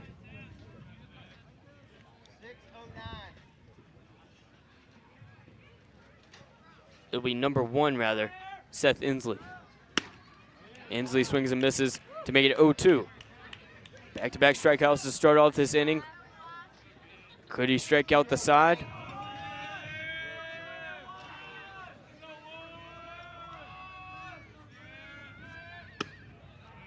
He did not.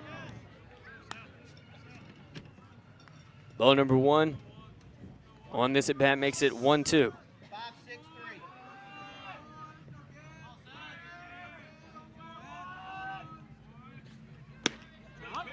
And he punches him out. 3 strikeouts in a row. Tyler Newcomb strikes out looking. Stuart Daniel strikes out swinging. And then Seth Inslee, pinch hitter, will strike out looking as well. So we head to the top half of inning number 6, an 8-0 lead for the Fighting Phoenix. They've scored in every inning thus far. They went up 3-0 in the first, extended that to a 4-0 lead in the second, added 2 runs to that in the third, and they've scored 1 run apiece in the fourth and the fifth innings. Meanwhile, they haven't given up any runs, so it's 8-0.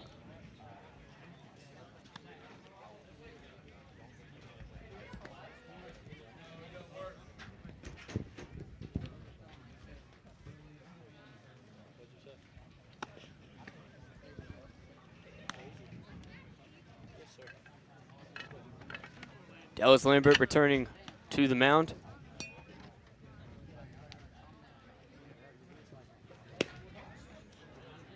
Jackson Hall will be leading things off for the Phoenix. He was walked in the first, had a fly out to center field in the second, and had a single in the fourth. So he's 1 for 2 this evening. He's reached third base twice but failed to score both times. Due up after him, Trafton Bowman, and then Andrew Lovelace. Let's go, Jackson. Here's number 10, Jackson Hall.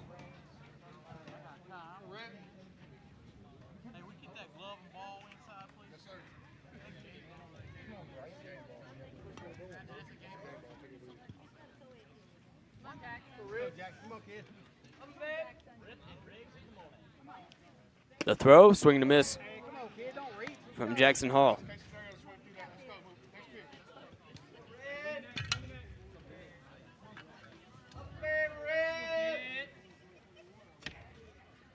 Second pitch is high, making it a 1-1 count.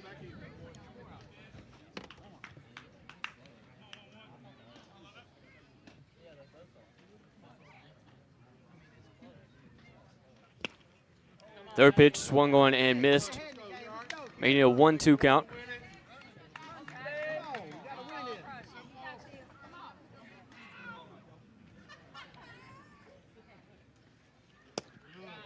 Third one is low, making it a 2-2 even count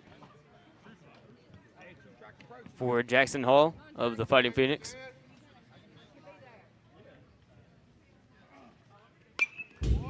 That one is swung on and sent high to the top of the fence to keep this at-bat alive on the 5th pitch of the at-bat for Jackson Hall.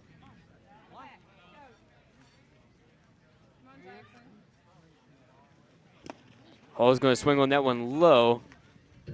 Heads to first base after it bounces. And he's out. K2-3. Last time Landon Lynch tried to catch it and it dropped out of his glove. McMichael scored 2 runs.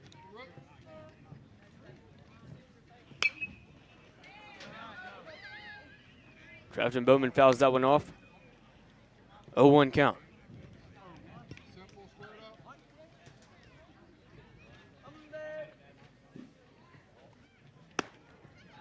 Bowman takes that one at the face. 1-1 count.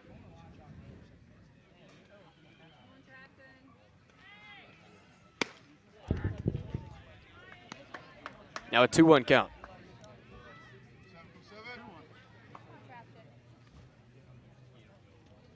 Bowman stays put in the right-handed batter's box and takes that one low to make it a 3-1 count.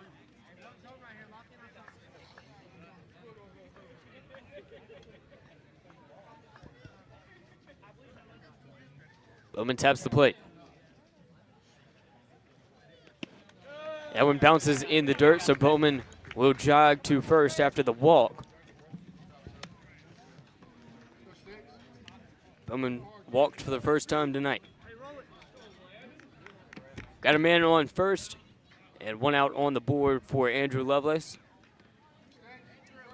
who scored back in the 3rd inning. He's coming off a fly out to shortstop. Takes the first one for a 1-0 count.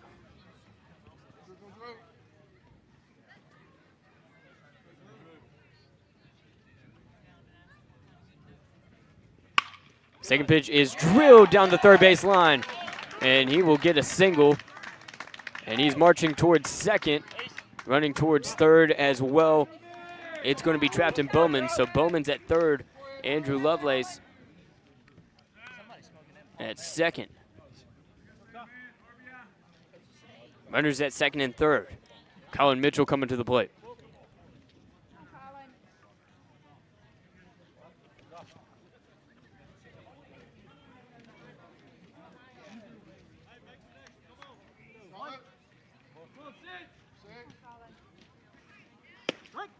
Mitchell takes the first one for a strike.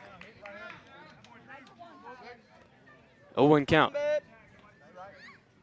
1 out on the board. Trafton Bowman at third. Andrew Lovelace at second, as that one is skied into left. And it'll angle foul. Left of the foul line.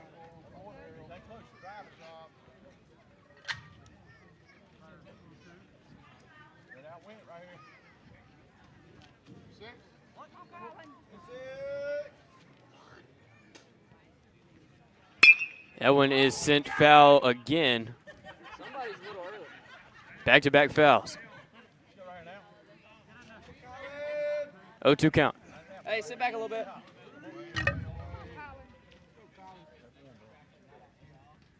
Get one right here, kid. Good fight. Well, another foul.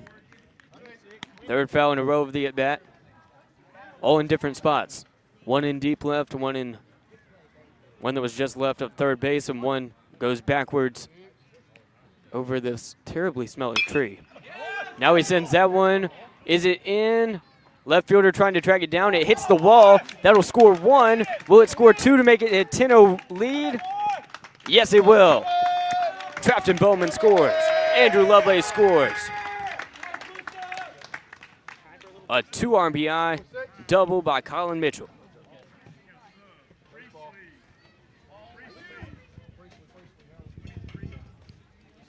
A 10-0 lead for the Fighting Phoenix.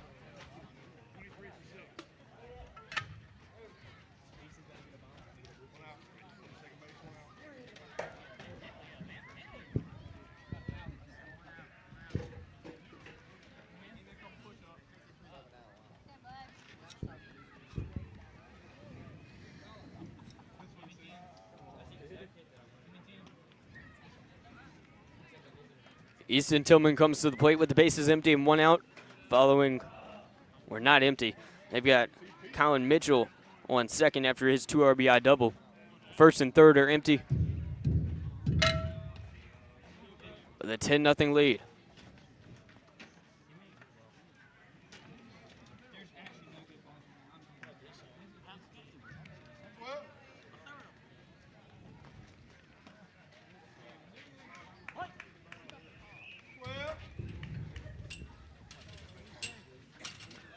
Tillman takes the first one for a strike, so no 1 count.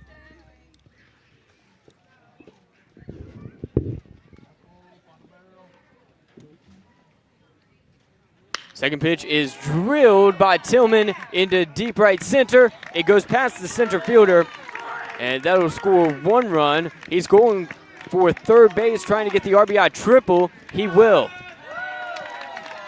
An RBI triple punches in Colin Mitchell, who scores for the second time this evening. Tillman now with his second RBI of the game. An 11-0 score.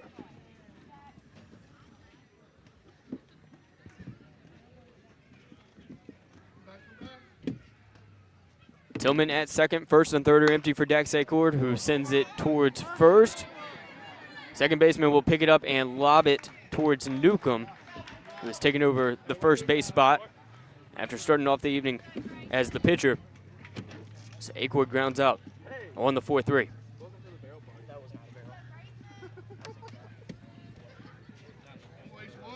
Grayson Shelton wearing number 4. He's going to take his place on the left side of the plate. Takes that one low.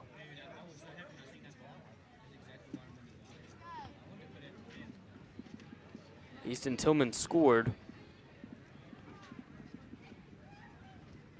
on the out by Acord after his RBI triple to make it 12-0.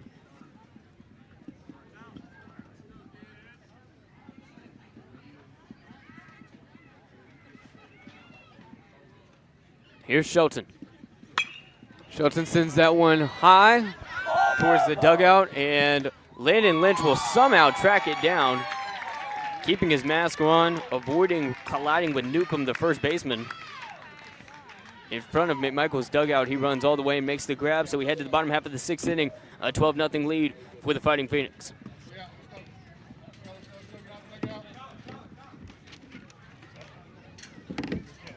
Bottom of the 6th underway. I think it'll be a mercy rule if Bartlett Yancey doesn't score at least 3 runs.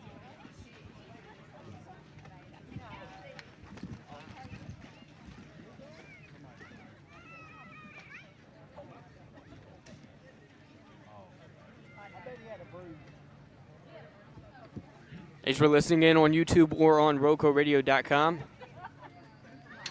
McMichael trying to close this thing out here in the bottom of the 6th against BY.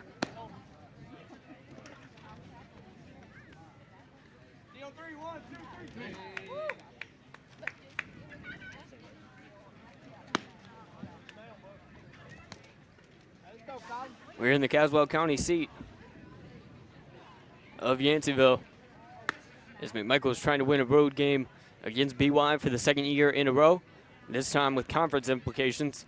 McMichael looks well on their way to starting off the conference 1-0, much like McMichael softball did, winning on a field just a few yards from here, 17-0, in a mercy rule shutout of the Buccaneers, the Lady Buccaneers, just a few moments ago.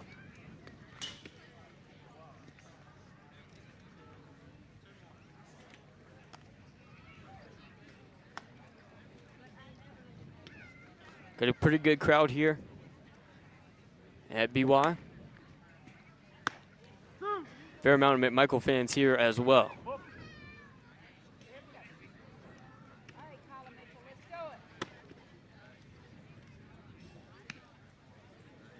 Taking the place of Eli Gann on the mound, it'll be Colin Mitchell, who's played in center field for all of tonight up until this point. He's had 2 RBI doubles. One of them was a 2 RBI double, so 3 runs batted in on the evening. He was walked and he had a fly out. So 2 for 3 with 3 RBIs. Great night, especially with the 2 doubles factored in. Here he is pitching. First one's got some heat behind it for a strike.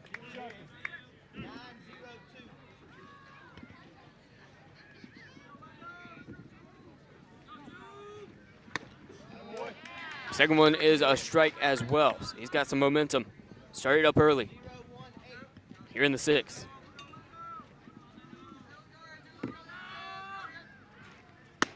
Third one, swing and a miss.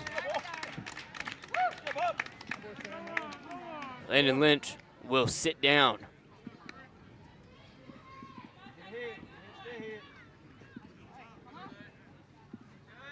Right 12-0 lead for McMichael here in the 6th inning. That one chopped towards McMichael's dugout and foul.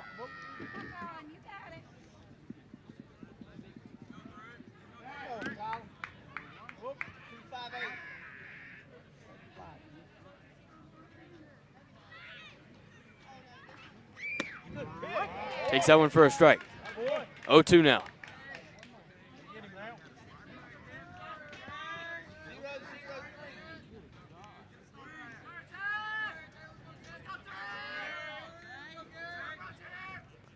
Third pitch of the inning, or the at-bat, is going to be foul.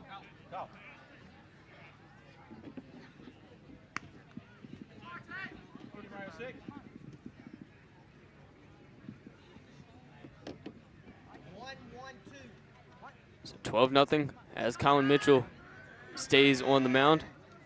Here's the pitch. It hit the batter, but he swung, and he is holding his shoulder. In pain is Muldrow. Pops back up. I think he's all right. Checking up a little bit.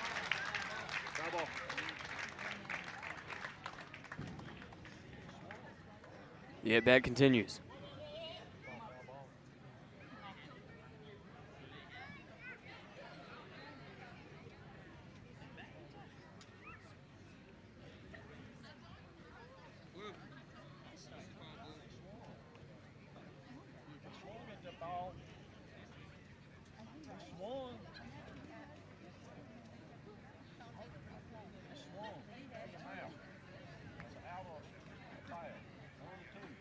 Umpires are discussing it.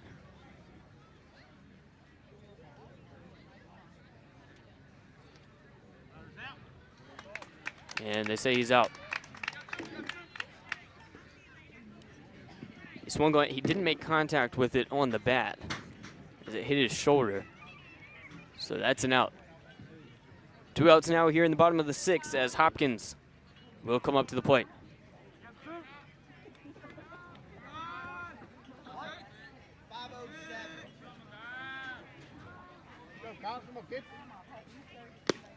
That one's low, making it a 1-0 count.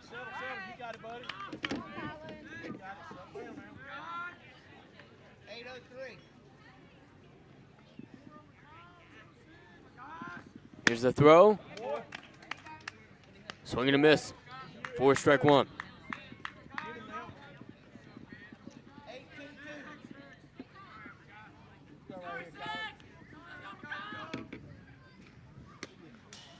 Another swing and a miss.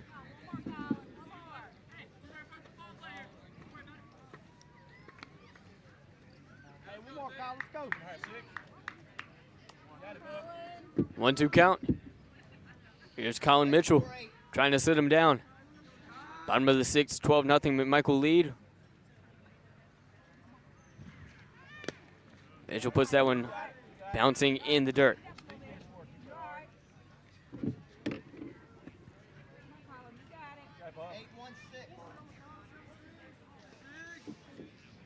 Here's the pitch, 2-2 count.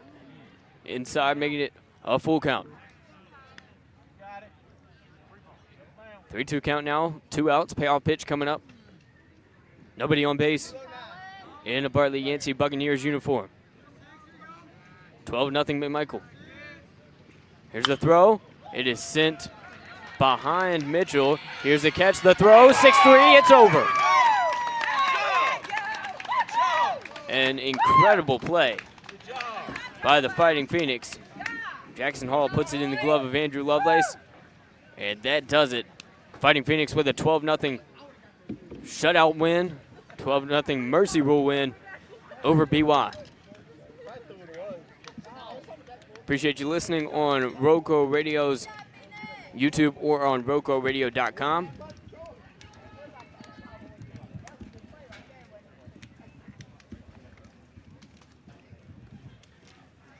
As we update the score ticker on YouTube,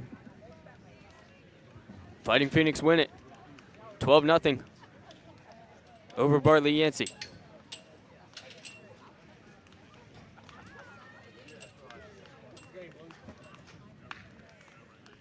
Fighting Phoenix celebrate.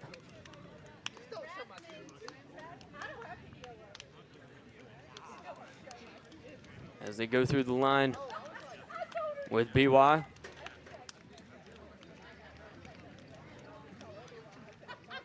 And now celebrate at home plate.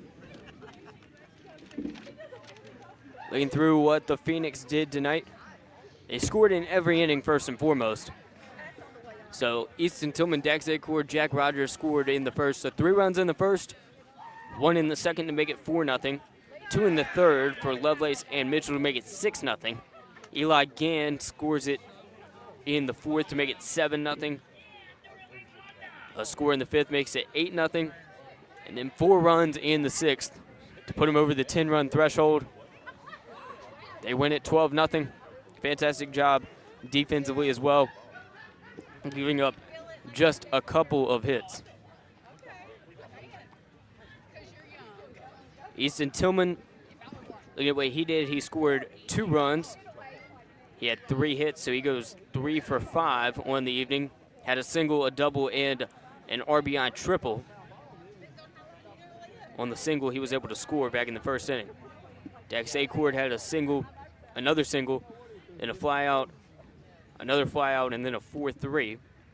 But it was a sacrifice 4-3. Grayson Shelton gets a double and a walk. Jack Rogers with a single, a walk, and then a solo shot home run, the only homer of the evening for either team, as Rogers scored it in the 5th inning.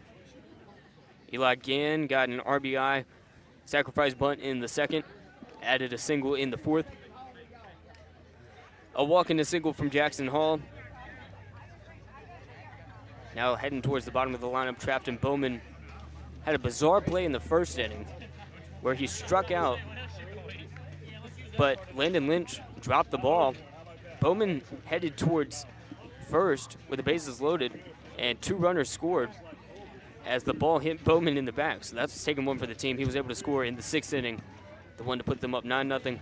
Andrew Lovelace with a walk, a double, and another double. So 2 doubles, and he scored on both of those. And then Colin Mitchell, maybe the player of the game. He had an RBI double in the 3rd.